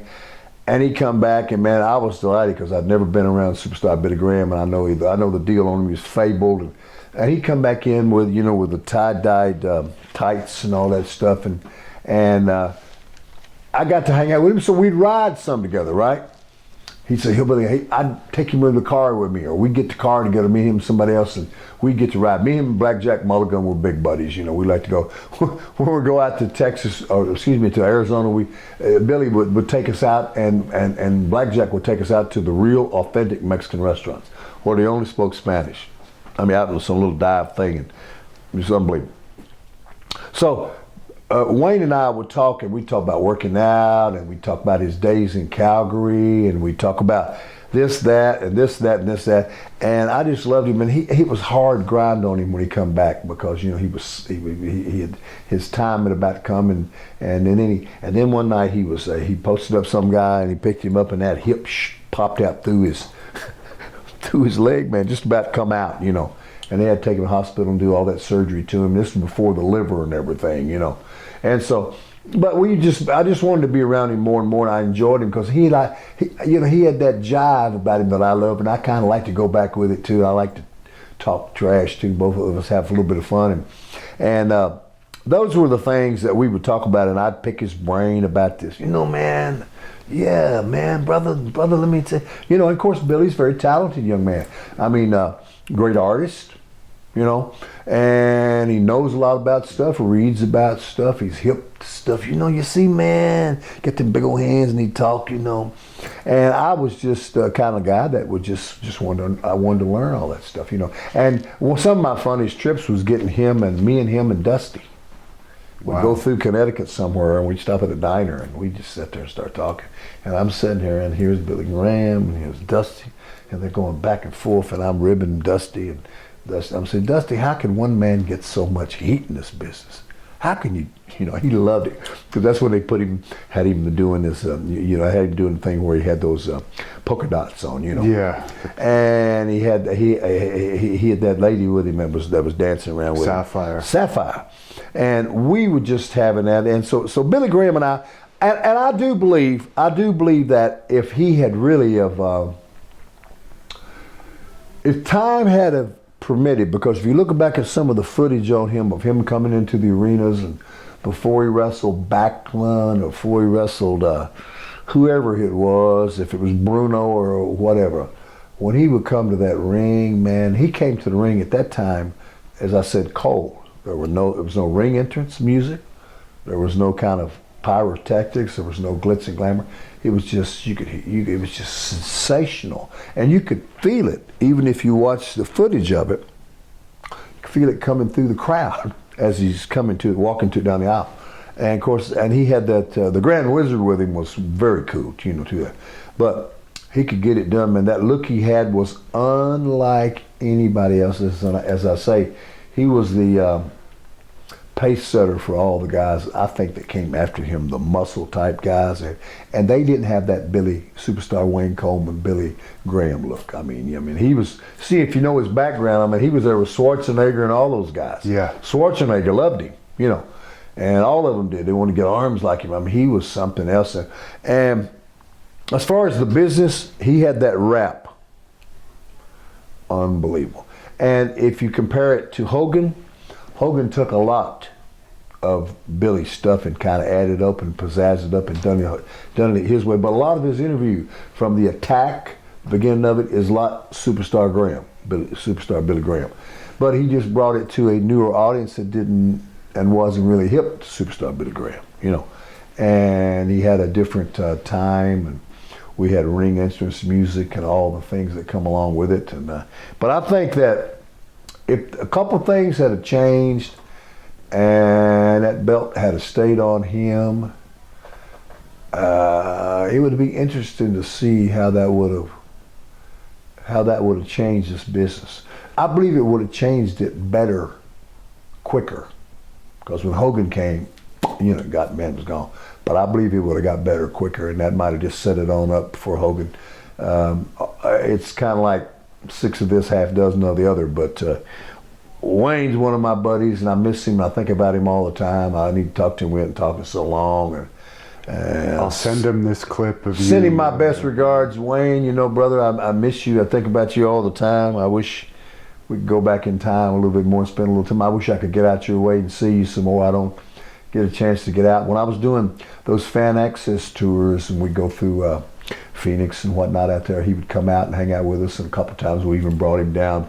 We went to one of the military bases in the Carolinas, and he was down there with me, and I got to hang out with him and enjoy some of him and his family, and he was very good to me, and you know, and he hipped me to a lot of things, and you know, and I've always learned from those guys like that, and I have nothing but respect for him, and I wish him well. So he told me a story Yep. that he was sitting with you backstage, and that he and you witnessed Kurt Hennig cutting up Jacques Rougeau's pants. absolutely. Oh yeah, that's true. Well, sure. Okay. Kurt did a lot of things. And the Bulldogs did a lot of things too, you know. Yeah. And Kurt was a massive ripper, you know. I mean, he'd go down to the pet store and he'd buy a bunch of mouse or rat embryos that they feed to snakes.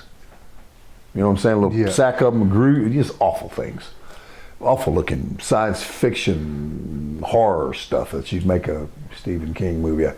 He'd find somebody, take them, put them down their pockets, put them in their socks, or put them in the bottom of their shoes. It's just awful stuff, you know.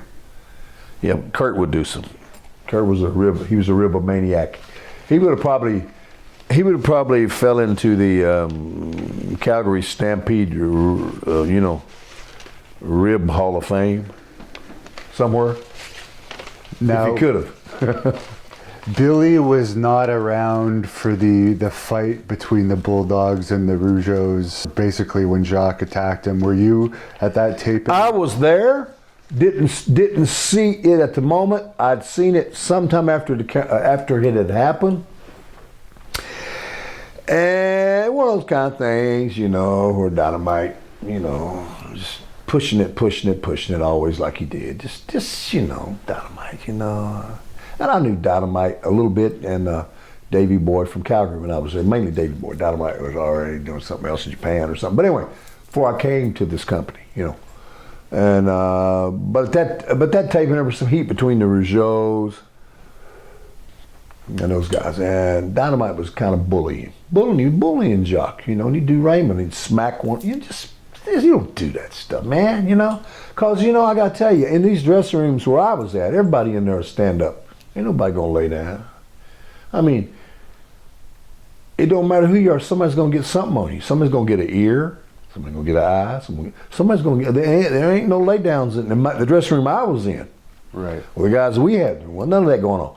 I mean, even guys that didn't do stuff like that, they weren't tough guys, you still ain't going to push them off. But him doing that, I mean, they do stuff like they get Danny Spivey, he'd like cigarettes, they'd get his cigarettes and spray paint them yellow. They'd take his boots that he'd spray his boots with, his Hulk Hogan yellow looking boots, Spivey, and they'd spray paint them yellow and put them back into things, and they knew how to get into his Halliburton. They could break into safes and stuff, whatever. But I'd seen Dynamite shortly after that with the tooth missing, you know, when Jacques or Raymond, whichever one, Badabadini him. But he walked around that corner, man, and they let him have it, man. You know. And Dynamite being salty, he just spit that to, oh, okay, I'll do what I want to. All this don't matter to me. We don't show you. That's why he talk like that. He spit the tooth out, and he just kept it like it, just smiled like it was the greatest thing ever. Never even got it fixed. Never even wanted to get it fixed. Didn't care. I guess it was some kind of badge of honor or something, you know. But a lot of those things didn't happen in our company so much because it was counterproductive to what we were doing. This wasn't some little territory somewhere, you know. Yeah. A little small place where you got, you know, just silly stuff.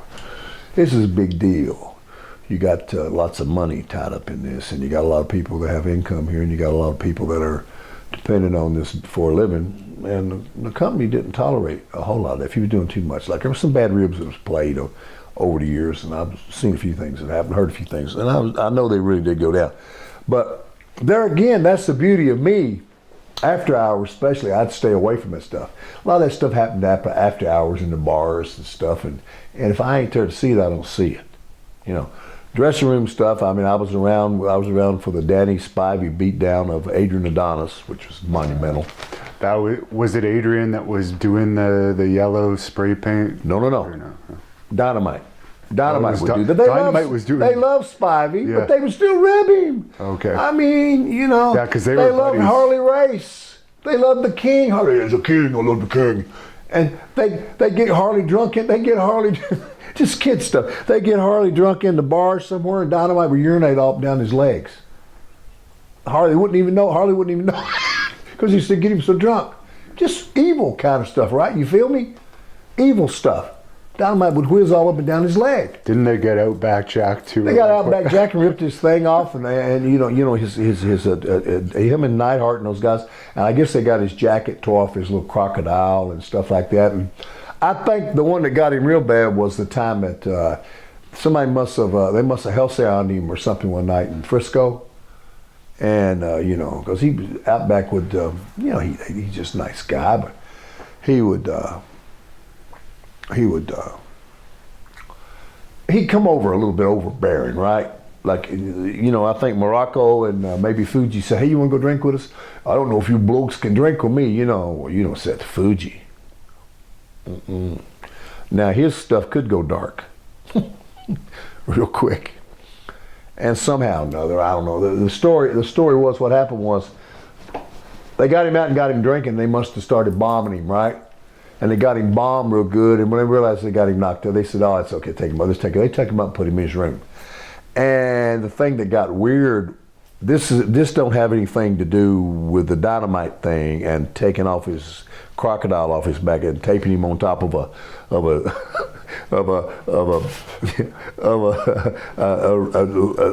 Lincoln Town car, driving down the road 90 miles an hour, you know, with him duct taped on top, waking up. You know, and this wasn't that time. But the time with Morocco and Fuji that was funny was that after he kind of passed out, he was passing out in the bar in Samson, and they said, take him up. They take him up to the room. They put him in his room, put him in his bed. Well, what happened was unforetold, but you know, when you're under the influence of that stuff, apparently sometimes during the night, before morning or what time it was, Outback got up completely naked. Stoned out of his mind, and went outside his door, hit the button, glass elevator all the way down, goes into the coffee shop naked as he came on earth, and said, "Yes, miss, I'd like to have a cup of coffee." Ordered a cup of coffee, didn't even realize he was gone. Security got him and took care of him, got him out of there because he didn't realize what was going on. And that was you know. I wish that would happen now. Oh my God! Can you imagine? Can you imagine? There would be a whole movie on. Everybody would have that filmed, right? It's like I'm saying, you can't do anything not have any fun. Our guys got out every night and did such as that. It was every night was like crazy. If you did one of those things now, you'd be in federal penitentiary or. And everyone would have been fired involved in that in WWE. Been fired. There'd have been outrage. People would have been marching. They'd have had a CNN special. Fox News would have been doing everything. Every kind of. It was every night. It was just something like that every night. But you know, yeah, some of those things, some of those ribs. That's the thing about ribbing. If you get ribbed, the best thing to do with a rib, you know this, is don't respond to it. Just laugh about it. A rib is only good if you get a reaction out of it. It's only good if you get somebody mad or get them to do something. If they don't care or they don't even really care, they won't do it to you no more. But if you get mad, they'll see they got the reaction they want, and if you try to get them back for it, then it'll escalate. That's the way Fuji was. If Fuji did something to you, just laugh like it was no. Do not retaliate, because he's going to go on, and it's going to go to the gates of hell, possibly. Leave him alone. So when somebody would do a little something, I just laugh like I didn't care, because if you don't care, the rib is mute. Yeah. What's an example of a Fuji rib that would go to the gates of hell, as you mentioned there? The famous one that they always say that I wasn't around. Here we go. It was kind of like, I don't know, but I haven't heard, but it's famous. Was the Bow Wow teriyaki. I'm going to guess that must be a dog then. Okay, I didn't hear about that one. Apparently, it was somewhere in some territory where him and Morocco was at, and some guy, one of the boys that worked with him, owed Fuji some money. He wouldn't pay Fuji no money. He said, "Anybody want my money?" Wouldn't pay him Papa his money. He said, "I want my money." And the guy, get your money. Your money's good with me. Don't want so anyway. Fuji got to Morocco and said, "Hey, tonight we're gonna have a special meal tonight." He said, "Invite so and so over." He said, "Oh, okay." He said, "We're gonna have teriyaki tonight." Teriyaki. Oh, Fuji could cook, right? That was his rap. He was a real good cook. Yeah. So apparently, they brought the guy over, and he had the teriyaki all set up in the kitchen on stove and all the stuff you need, rice and whatnot, and this and that. So they had two big old things of teriyaki.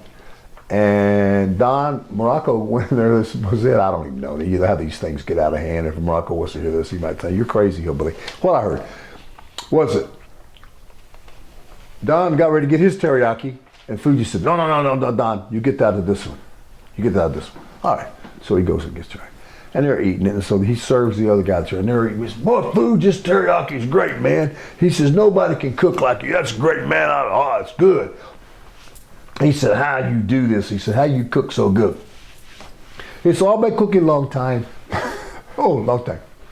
He says, "What kind of teriyaki?" That's the best. He said, "That's special teriyaki I got." "What do you mean?"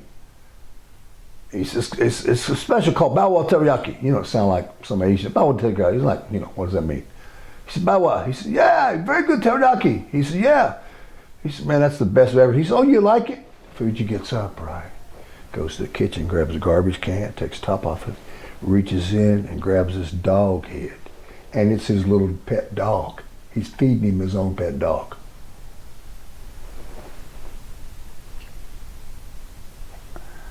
Gates of hell. Yeah. He's feeding him his own pet dog. The guy screams and yells, gets sick and leaves. Within a few days, the word is, I think the guy leaves the territory. Because Wow. he knows, man. That could cause murder with some people. Well, sure. Yeah. Or the horror of it, you don't never know, since you've never been through something like that. One doesn't know what he's going to do till he experiences that. But my point, you don't want to go there. You don't want to be there anyway. But that was some stories. But those are ugly things. And everybody do other little funny things like, cutting off somebody's pant legs, or they get Jerry Lawler's crown and take a crap in it. Because everybody didn't like Lawler, him being the king, and Jerry getting mad, and he wants to do a DNA test to find out who did it, find out who did the stool. I'm like, really? Wasn't it rumored that it was the Undertaker that did that or something like that? I heard it was Henning. Oh, Henning. I don't know. Because I don't know who did it, but they said it was a bunch of and of course the king wanted to have the stool sample. That's funny, huh?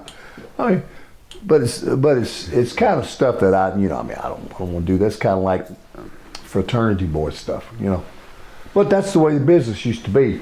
Back in the old days, man, they used to do awful ribs. Yeah. So Calgary's got some more like that. Yeah, I was ribbed a bit when I first started too, so I know what some of them are like. But I learned, like you did, not to put it over eventually. Put it over. If you do, you're entering into the trap. Now, you started to talk about the Danny Spivey, Adrian Adonis thing that you witnessed, I guess. Flint, Michigan. Yeah. You were on that car there. Yeah. Flint, Michigan. We do, apparently, Adrian, I never had no problem with Adrian. A lot of people didn't like him. And he would, if he wanted to, he could wrestle, right? So he could chew you up and he could do some stuff.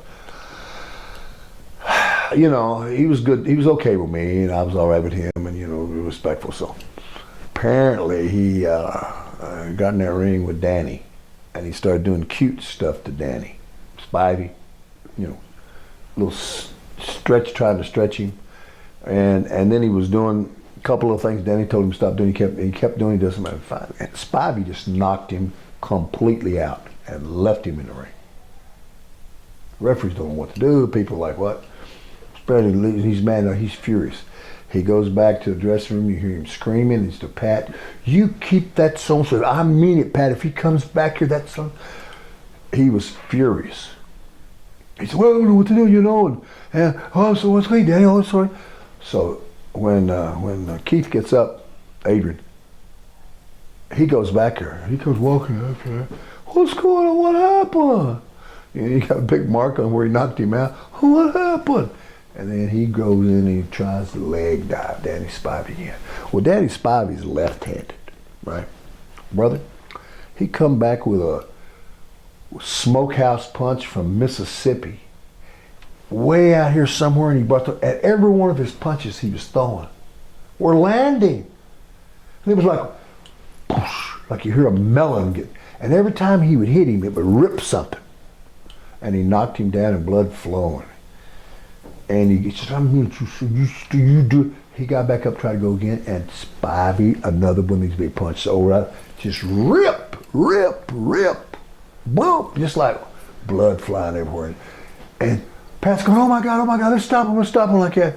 And Junkyard Dog, God rest his soul, he did, him and Spivey, him and Adrian owed him some money over something, and he hadn't paid him or whatever it was, and they were mad at each other. It was some kind of deal they had. And Pat was saying, break it up. And Junkyard Dog said, no, Pat, let him fight. And and Spivey just about, I mean, he said, Pat, I mean, I'll kill him. And it was crazy, man. He was like, wow, man, that was some severe stuff. I mean, it was a bloody pulp. He just beat the hell out of him. I mean, it was, but you know, I understand the situation, but then again, I don't know if the 2 or 3 wrongs make a right. It just wasn't something I'd want to do. I ain't out there for stuff like that, man. Yeah. I just want to go out there and do my thing. We're trying to, and stuff like that's ugly to the fans, and they hurt your town, you know. Yeah. Because it's not pretty. Wasn't that the first time it ever came to Flint too, or something like that? I heard it was a big crowd and everything. IMG Center, what it was called. Yeah. It's still there. I don't know if it was the first time, but it was a big crowd. Yeah. And the last of the altercations in the locker room I'll ask you about that happened during your time, I don't know if you were actually working that night or not, was Billy Jack Haynes and Mike Sharp. I don't know if you were. That was in Detroit, Michigan. And I was on that card too. That was at the, was it either Cobo, I don't know if it was the Joe Louis or the Cobo Arena downtown, because they were both down there. Because we had several places around Detroit. We worked there. We worked those 2 things. We worked Auburn Hills when that come up later. And of course, way out there, Pontiac was where the Silverdome was. Yeah. I never did get that. I always liked Billy tremendously. I got along with Billy. Mike Sharp was just a wonderful guy. You know, idiosyncrasies, you know, the cleaning thing he had. I mean, he'd get locked in the arena. He'd be working out in the shower, and they'd turn the dogs loose on him and stuff, because while everybody's gone, he's back in there working out and trying to do the old Johnny Valentine thing where they work out with a hot shower. He's a working out guy.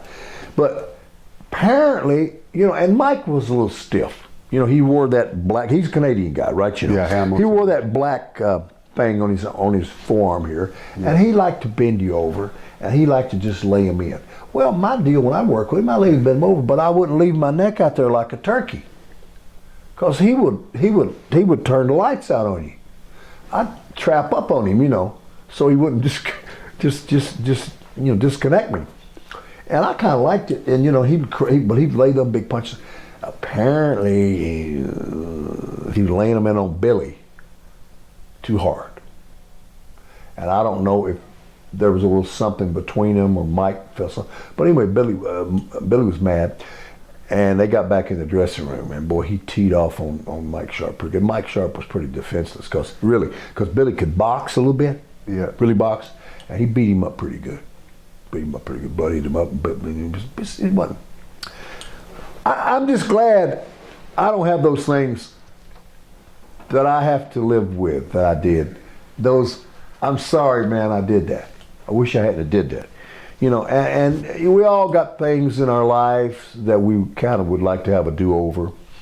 But I'm just glad in this business you don't probably ever hear too many things about that with me, because I wasn't that kind of guy. You know, I just want to get in there and do my thing. This ain't no place to be a tough guy. Right. Not really. I mean, we're all the guys in there are tough guys, you know, to put up with what we got through. But just going through what we're doing and the entertainment value of it, and try not to kill ourselves and kill somebody else and pulling it off and entertaining. But that was tough enough without having to go in there, because you know a real fight's ugly. Yeah. Right. And I didn't want to have to go through all that. I ain't there for that. You know, it's not like you don't want to have to go out there and really run for your life. You know. Now Hogan has said Bundy was stiff. Did you find Bundy was very stiff with me? I had to work with Bundy all the way around right before WrestleMania. What was it? 3? 2. Okay. Which one was the one where we were in? We had, I think 2 was one where we had the Battle Royal. Yeah. And with the NFL guys. Yeah. Okay. 2. I went all around the horn putting Bundy over, because he was getting ready to work with Hogan. Right? Yeah. Because WrestleMania 2, we had it in 3 different venues. It was in Nassau, I think. Yeah. Chicago. And LA. Yeah. And Bundy and Hogan were going at. So I was the baby face that they wanted to put over, you know, next to Hogan. So I went and put him over. And he would get a little bit, he would get stiffer, man. He would jar you sometime. And I said, Chris, you're killing me. You know, kicks and ha. And you know, he was just a big old huge kind of guy. But you know, he would work with me pretty good, and he never really tried to kill me. And the only time I'd really get teed off on was when I was having those 6-man matches with me and Andre and Captain Lou Albano with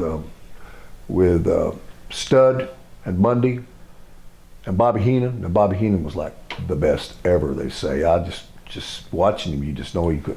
He was just an expert, whatever he was doing. He would hurt you. But with Andre, I'd start the match with either Stud or Bundy, and they would try to take over on me and get everything they're going to get in on me.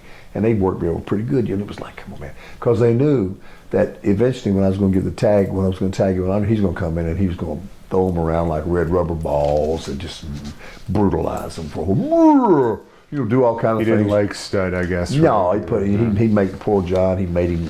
John kind of had a mental breakdown over working with him. I had to take a lot of his matches and work with Andre to come in. Andre to come in and say, "Hey, boss, you work with me tonight." I go, "Really?" Because Stud would take off and he'd have to go somewhere and get some, you know, mental help. You know, he just could take it. So I'd go working. But, you know, he could be a little stiff. He could be a little bit stiff, and you know, but most of the guys were, you know, I kind of am a big boy. I kind of like it a little bit where you can feel. I don't like it. I don't necessarily like that little old, that thing that Macho Man and Honky Tonk Man were so, they were like a baby, you know. Yeah. That was just a little too much for me. I mean, I like a little bit where man, you know, where, but I didn't want to go crazy. It's like Bob Orton. I mean, you couldn't do that stuff. I mean, you just go in there, right? But he wasn't going to kill you. He knew what he was doing. But you kind of want to feel the guy, don't you? I want to feel what we're doing. Yeah. But Bundy was a little rougher.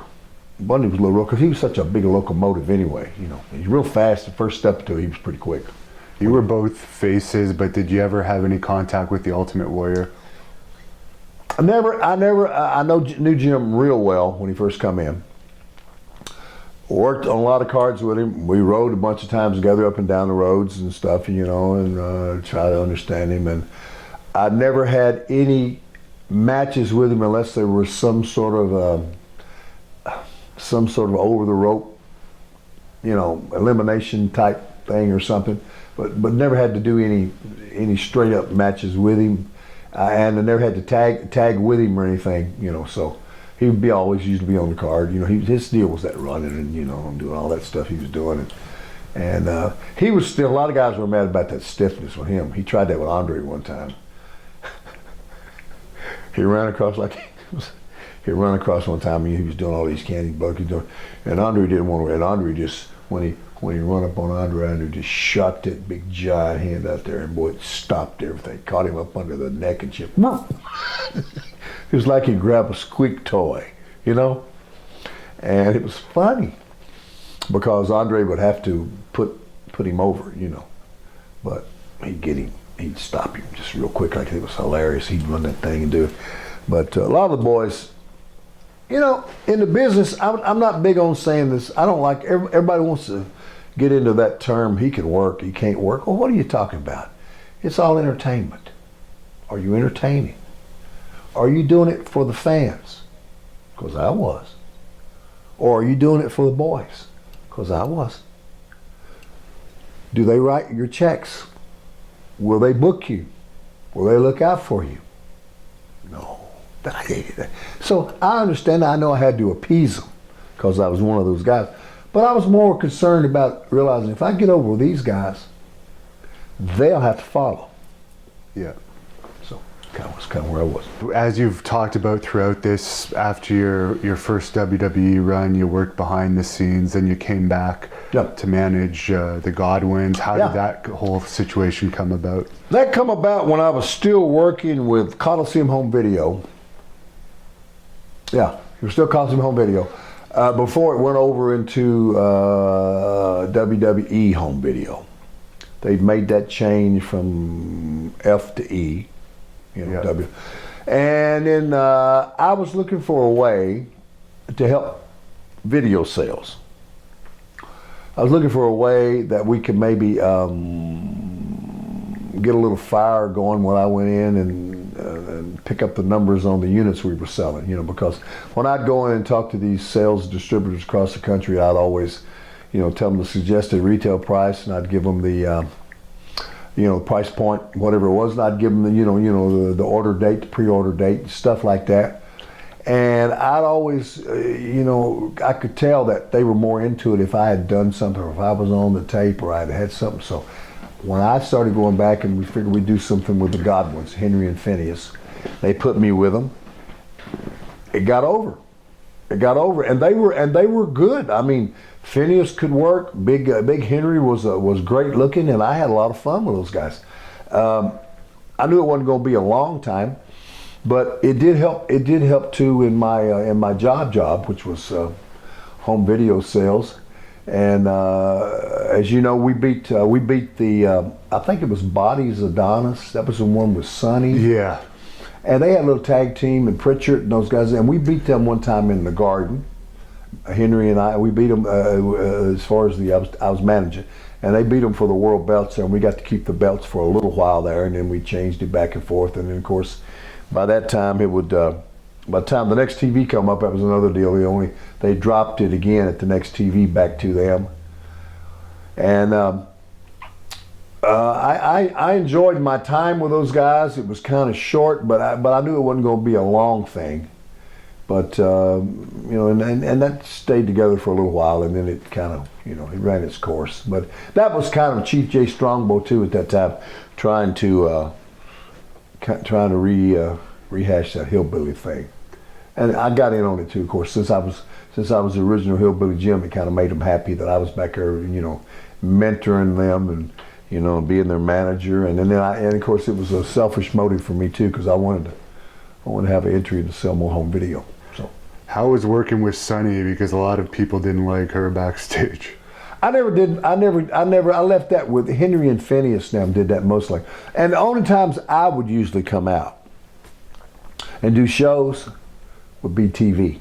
I never even showed up to too many. I didn't show up to many house shows. Okay. You know what I'm saying? No. So I have to go through all that. So when I saw her, it was in a different capacity, right? And she was fine with me. I had no problem with her. But yeah, everybody's all of them got their reputations, and they got their things and their. I'm going to ask you a few fan questions that are watching this right now. All right. One of them wants to know about your time in Australia before you were signed by WWE. Time in Australia? Yeah. I was never in Australia before I was signed with WWE. Okay. Never. I guess First time I ever went there was in about I believe it was 1987, and I went over on a tour And we did the whole Australia, and I think we went down to Brisbane, Melbourne, Adelaide, Sydney, Launceston, all around those Tasmania and islands around there. We were down there, and I was on a tour. Me and Junkyard Dog was on that one, and I think Tiger Ching Lee, I think he was on there, and I'm trying to think. AJ Petrucci was on that card. I'm trying to think who else was on there. Gama Singh was on there, and that was a lot of fun. That was the only time I'd been to Australia on that one, and that was like maybe 3-week to almost 4-week tour. Why did you never turn heel? It just never interested me because I just didn't see a down-home hillbilly Jim character, a good old boy with a song like "Don't Go Messing with a Country Boy Dancing." I just didn't think there was any room and no wiggle room in there for me to turn heel. And even though I know it would have been a lot of fun to be in a heel, because all the heels seem to enjoy doing that, I just figured, look, I better do this babyface thing here, because Hillbilly Jim is the kind of a guy that little kids like. And I don't want little kids being disappointed in my deal and being upset at me. And I wanted to sell merchandise like action figures and different types of board games and whatever it is, merchandising that they had on me, cards and all this stuff that they had. And it just seemed like it wasn't a good fit for me. I kind of liked the horse that I came in on, and I just kind of wanted to stay with. That's why I stayed with the company all these years, guys, as well. I had the opportunity to go to a lot of other different companies and work in a lot of different other places, but I didn't want to go do that because I just felt like, I'll be taking a back seat if I do, and I'll be going backwards. So, who is your favorite of the hillbillies that you worked with out of all your stables, the Godwins and your first original ones in WWE? Well, of course, the Godwins, they were more management things to me. I'm real partial to the one called Cousin Junior, Lanny Kane.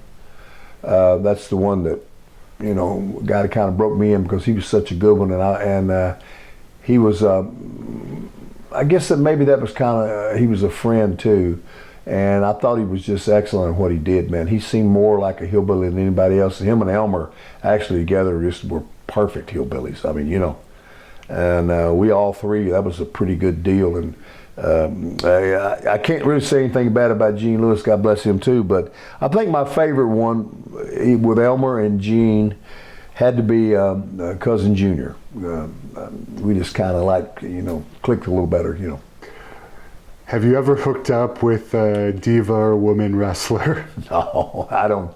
No, actually, when we were back in the time when I was there, in my actual time when I was on the the standard rotation in the company, full-time wrestling, we didn't have too many lady wrestlers on the cards. If you remember, we'd have people like come in and out like Moolah, Wendy Richter, a few people like that. But there really weren't any quote unquote divas until I started coming back around with the Godwins, and a lot of the girls started coming in then. So I just thought I never did, And by that time, they were young girls, and they had I just nothing I wanted to do. I already had my own private life.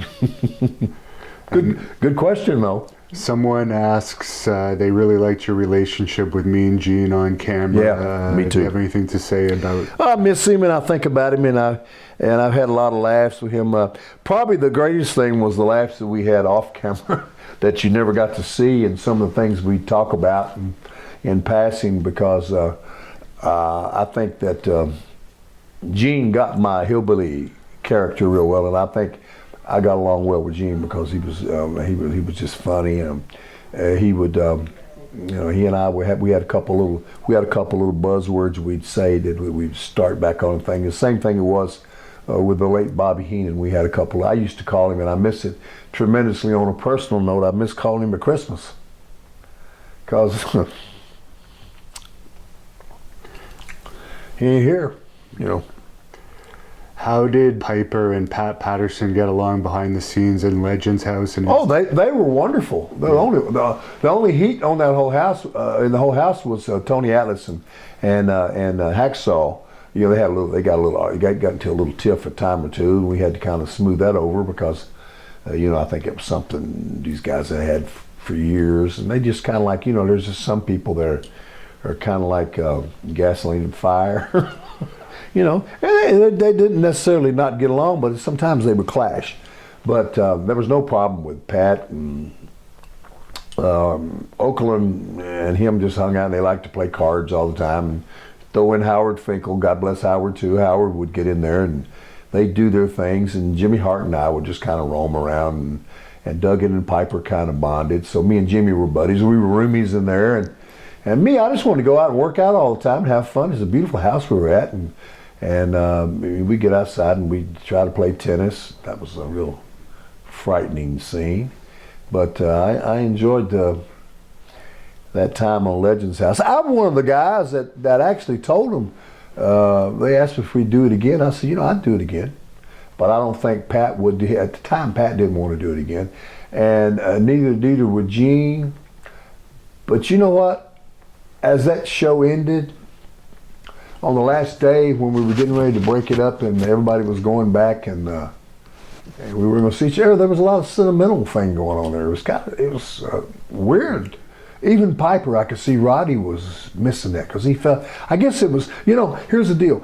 We had all known each other for years, right? But we really never spent any time with each other. Now, I'm going to tell you, brother, when you spend a month in a house or in a house situation with these guys, you get to know them pretty good. You get to really understand them a little more. Now, usually I just see them on the road or I'd see them at TV.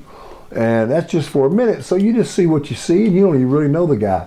But after you spend some time, me and Roddy, we got along well. I got to know him in a way I never didn't know him before. And got to see him, you know, and got to be around the guys. And it was a great situation. I mean, I think all the guys, even the ones that had said they would never do it again, they were kind of having second thoughts about it the last day we did that. So, Any stories on Rick Rude? Lots of stories on Rick Rude. I mean, Rick was something else. Remember one time we wrestled in Cape Girardeau, Missouri, right? And me and Rick had to wrestle because, you know, I'm hillbilly and Rick Rude is like anti-hillbilly, right? The looks and everything. You know, he's a pretty boy, he's a stripper kind of guy, you know.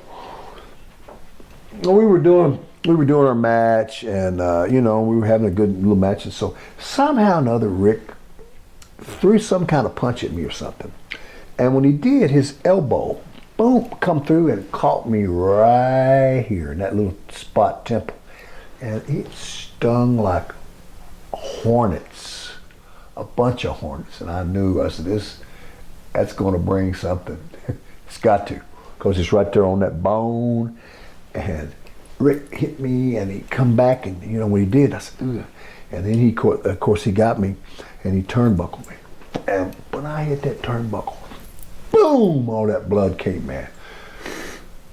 Rick freaked out because I could see him. Oh my God, oh my God. And I was saying, well, don't have no breakdown. I'm sorry. I said, don't worry, that's okay, brother, don't worry about it. I was bleeding like a goose, man. I mean, he just shot. Looked much worse, of course, than it was. I didn't even wind up I could have probably had some stitches, but we just butterflied it up, and then I just got it right there. So, and he apologized, feverishly. I said, don't worry, let's just do a thing. And then in the back, he felt so bad, he come around and looked at me, man. He really, you know, Rude was kind of a tough guy, you know. He was a champion arm wrestler, you know, in Minnesota. And he come from those schools up there where they were pretty salty guys because him and Heenan and all those guys and one of those Road Warriors come from up there. So they all had this little high school rivalry. And they're all pretty little tough little cookies, especially Rude. Rude was a kind of a, you know, kind of salty kind of guy. But that's the one thing about him. But other than that, and also he'd always want to get if I had any kind of, we had cassettes then, and I don't even know if we even had CDs. He'd always want to get my cassettes in there, and he was real bad at not wanting to give them back to me. And I was real bad at following up on him, making him give them back to me. Because he'd just take, you know, guys, so they'd take it. Yeah. Like if I give him Jimi Hendrix, the greatest hits or something, like he'd want to run off with it.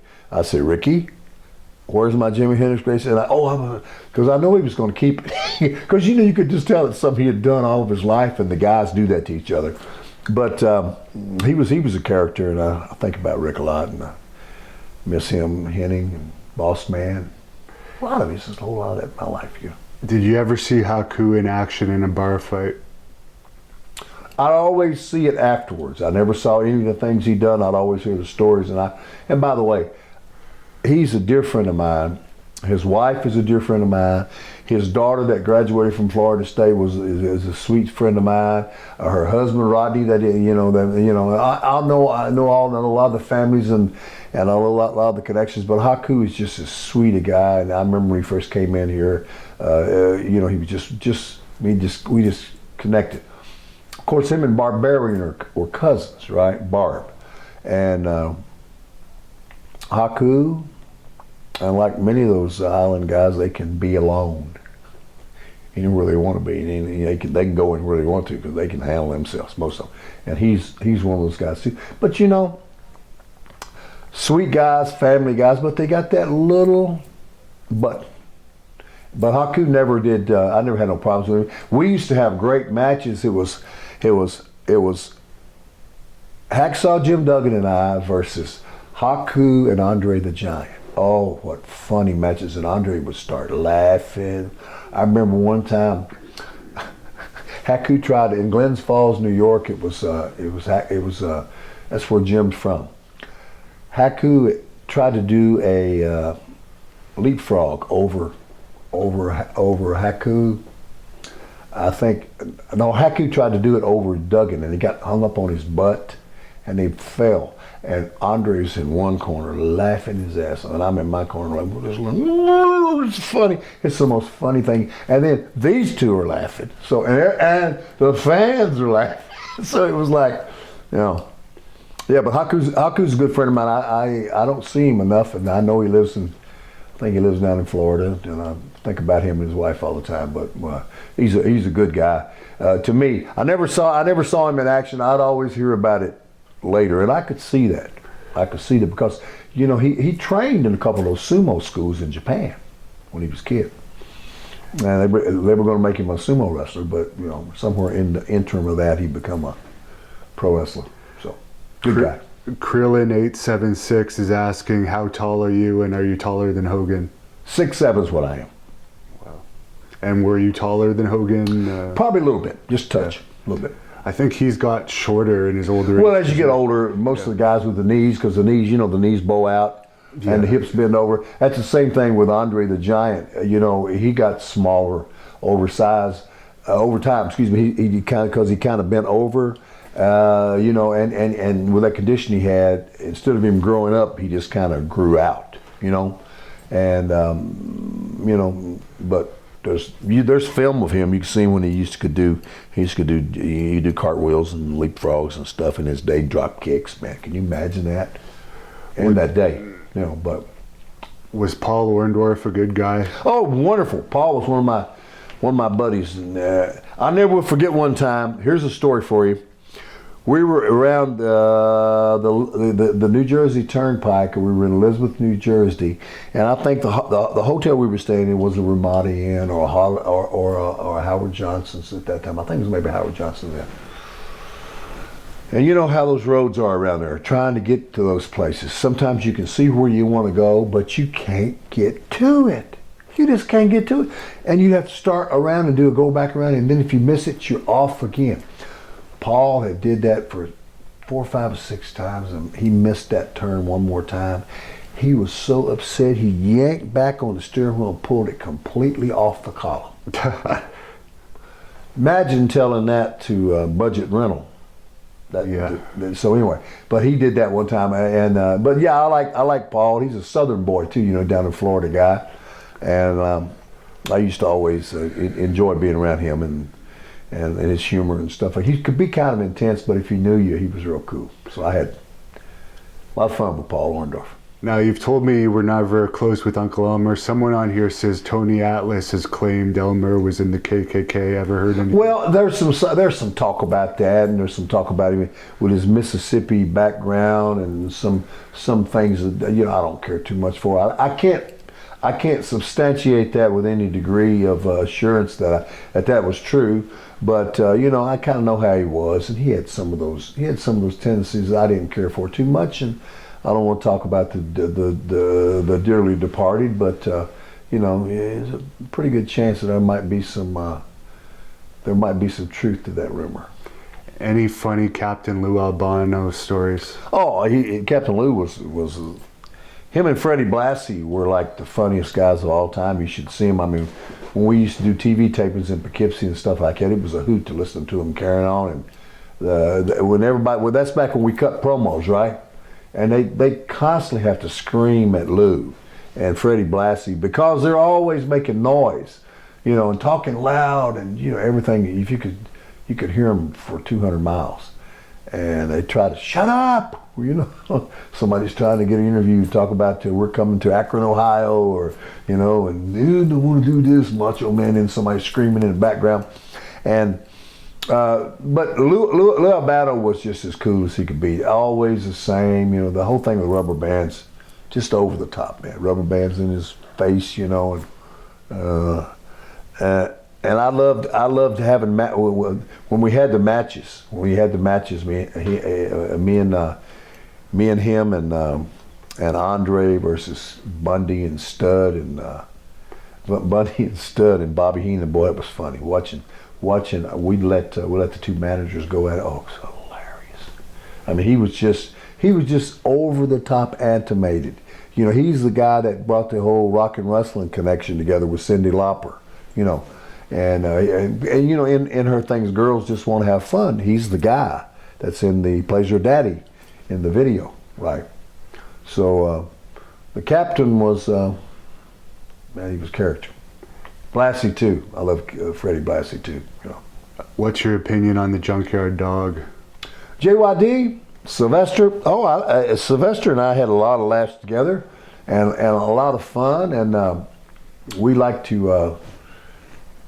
Just mess with people in the dressing room. We'd always mess with Butch Reed and whoever was back there, and Harley racing him, and Harley would always like to rib poor Junkyard Dog. And JYD was real sensitive. He was real ticklish, right? I mean, for real. To where it was like he'd have a panic attack if you started trying to, and Harley Race could look at him like that, and he said, no, Harley, don't you start. I'd see him. He'd put his fingers out like that, like he's going to come to JYD and tickle him. And JYD would lose it, brother. He would come undone. Sweat would pop out of him. He'd about to go crazy. Harley would force JYD all the way back into a locker. He'd get back in there. And if he'd touch him like that on there, JYD would be like a bucking bronco. He would just tear up the whole locker room. And it was just, to watch him do that, you'd whiz yourself. Would you consider managing a Hillbilly stable in WWE again in this day and age? Actually, it sounds like good, but to be honest with you, I'm more in the situation now of I'll probably say no. And the reason why, I just don't want to spend that much time and energy anymore. I don't know if that I could add to anything that I've already been able to see and do, or so I probably would say no. It just ain't. I mean, I'd rather see somebody else do it. I'd rather see a new Hillbilly come up or something like that. And I don't know if today that we live in is conductive and conducive, or if it's even reasonable to think that would ever happen again. Who knows? Everything's on a circle, right? And a wheel. It could come back around where we would have Hillbillies again. What was your best bench press, squat, and deadlift? Well, I'm kind of long-armed. One time I did 475 bench as long-arm. Pretty good deadlifter. I'd probably do 640, 650 deadlift, pretty good. Bench one time I didn't use no super suit, but I did have wraps on and thing. And this was a wide power squat. I think I did 780 one time, a real good one, a real good parallel one time. And of course, that's, those are just things that I did because I was real tall. I remember one time we were in, there was a world champion power lifter who held a world record squat, and I forget his name. It was somewhere in Oakland, California. Lee Moran might have been who his name was. I don't know if you can look this up, some of you guys. I think he had a world champion, like 1,000-some pound squat, you know. And Big John Studd, God bless him, he'd always say, you know, I do a 900-pound bench press, and, you know, and I do a 2,000-pound squat, and I do this, whatever it is. And we went into that gym where Lee had out, and he was at it in Oakland that time. And John's legs, you know, he'd be lucky if he did a 350-pound squat, but Lee Moran looked at him, and John looked at Lee Moran, and Lee Moran said, "Not with those legs, you know, which you ain't done no 1,000-pound squat with those legs." So that was pretty funny. Cause we'd go to the gyms and we'd see all the strong guys, Ted Arcidi and those guys, and some of them would get into business. And Tony Atlas is a great bench presser. Dino Bravo was a good bench presser. And, we'd go to the gyms all the time. And that was a big part of what our deal was. And at that time, there were all sorts of little small gyms, you know, all around the country. You go to Rochester, they had a great gym in Rochester up there.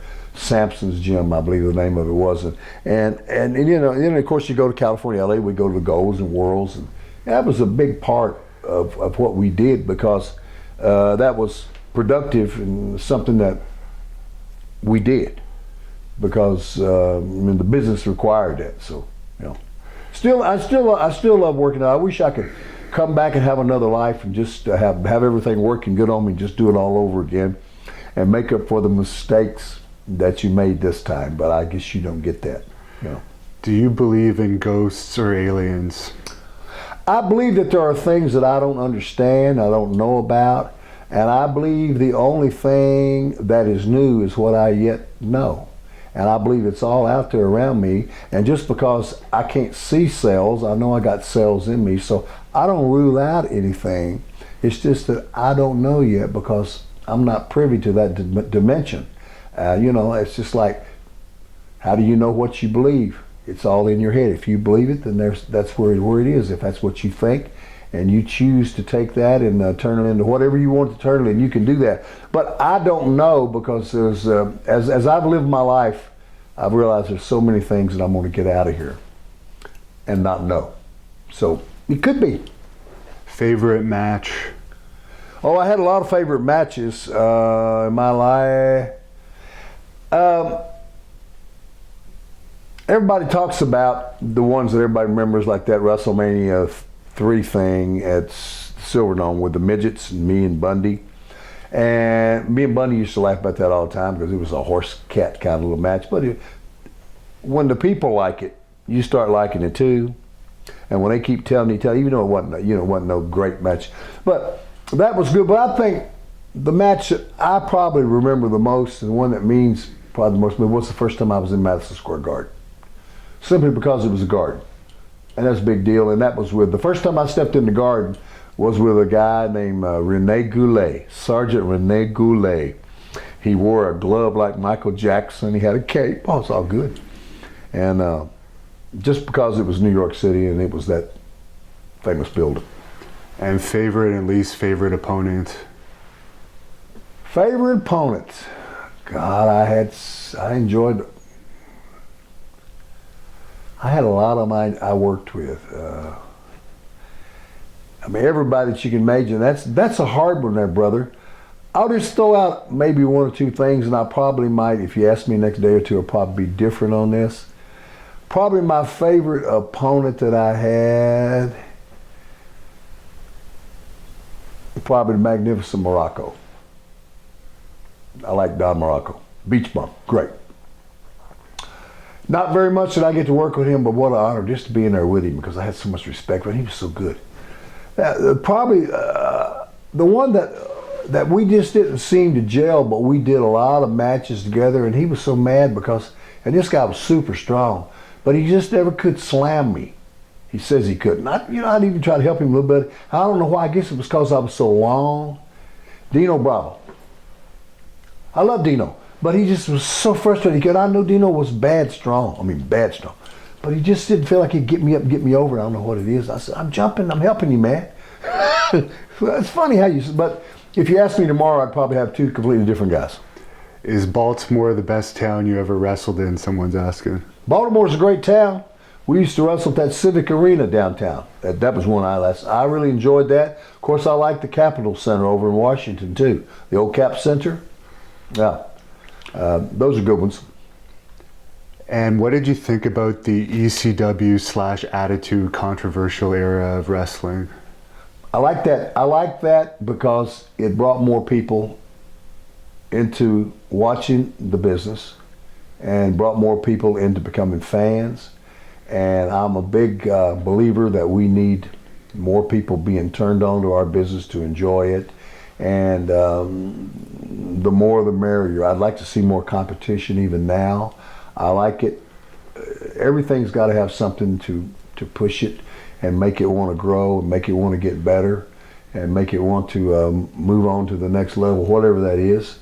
And I think of more wrestling companies that are out there that are viable and that give the young men and the young women in this business who want the chance to get in there and do this. Because when I was a young guy breaking into business, there were lots of territories. You could go all sorts of places.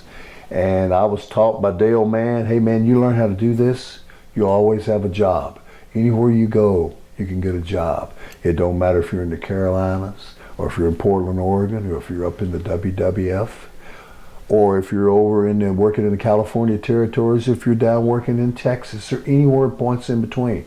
And once this whole thing happened with us and we started buying up all the TVs and all the major talent started coming our way, it kind of dried up a lot of those sources. And I'd like to see it come back again because I think it would be healthy for us. I think it'd be healthy for the country. It's like I think it would be like a training ground again, you know, because it's very hard to get to this company now and get in there and get a shot because there's only so many spots available. How are you going to get in there and get a shot? In other words, it's like the biblical thing, many are called but few are chosen. So I like to see it more where I think we're probably missing some talent, where I wish some of these young folks could have a chance to get out and do their thing. I'm only going to ask a couple more fan questions. You have hundreds at the bot here, so I won't go through them all. But who was better with the Arena Rats, Uncle Elmer or Cousin Luke? Oh, Cousin Luke by far. Yeah. And what was it like being in a cartoon? Hey, every time I stepped in the ring, I was like an animated cartoon. You know what I'm saying? To me, because that whole business I was in was an exaggerated, over-the-top business, you know, for me, and that's what I wanted to be, as far out there and as entertaining as I could. So when they turned it into a real cartoon, it was just almost like poetic justice. End of the sentence, put a period on it. It was a lot of fun, and I tell you, you know, you never think when you start out that you're going to be in a cartoon. You know, you never think you're going to be one of the characters in the cartoon. You never think you're going to have action figures of yourself. You know, when you're a young guy coming up, a lot of those things that happen, you never think you're going to, you know, perform before a world record crowd. You know, like the Pontiac Silverdome in 1987. And it's going to be a record that's going to last for decades and decades, and you're going to outdraw people like the Rolling Stones and the King, Elvis, and the Pope. I mean, it's just like, I mean, what more can you ask for? You're just blessed when you start out doing stuff like that, and for me to have been a part of it. Sometimes it seems kind of surreal, you know, even now, as I look back on that career, because, like I say, the only thing that we have in our life is time. That's what I tell my friends, time. You only have the times that have gone by and the time we have right now. And that's what you have to work on. I don't really look to the future too much because I don't live in the future. But if you've had some things that you can reflect back upon and you can think back and dwell upon and you feel like you've done a pretty good job at it, then I guess your time's been well served. So I've been lucky. Did you have a shoot with Carl Moffat? Moffat? No, not a shoot. I knew Moffat though. He's a good worker in Calgary. And he was a good guy. I like Butch Moffat. Now after I was gone from there, I think he got over quite a bit. Yeah, I mean, Jason the Terrible. Yeah, Jason got over a bit up there, and everybody loved him, and he's a good in the ring guy. He was good to me. Moffat was a good guy. I like him. We're two guys in there just trying to figure out where we are and what we're supposed to do. And he was 100% respectful to me, and I was with him. And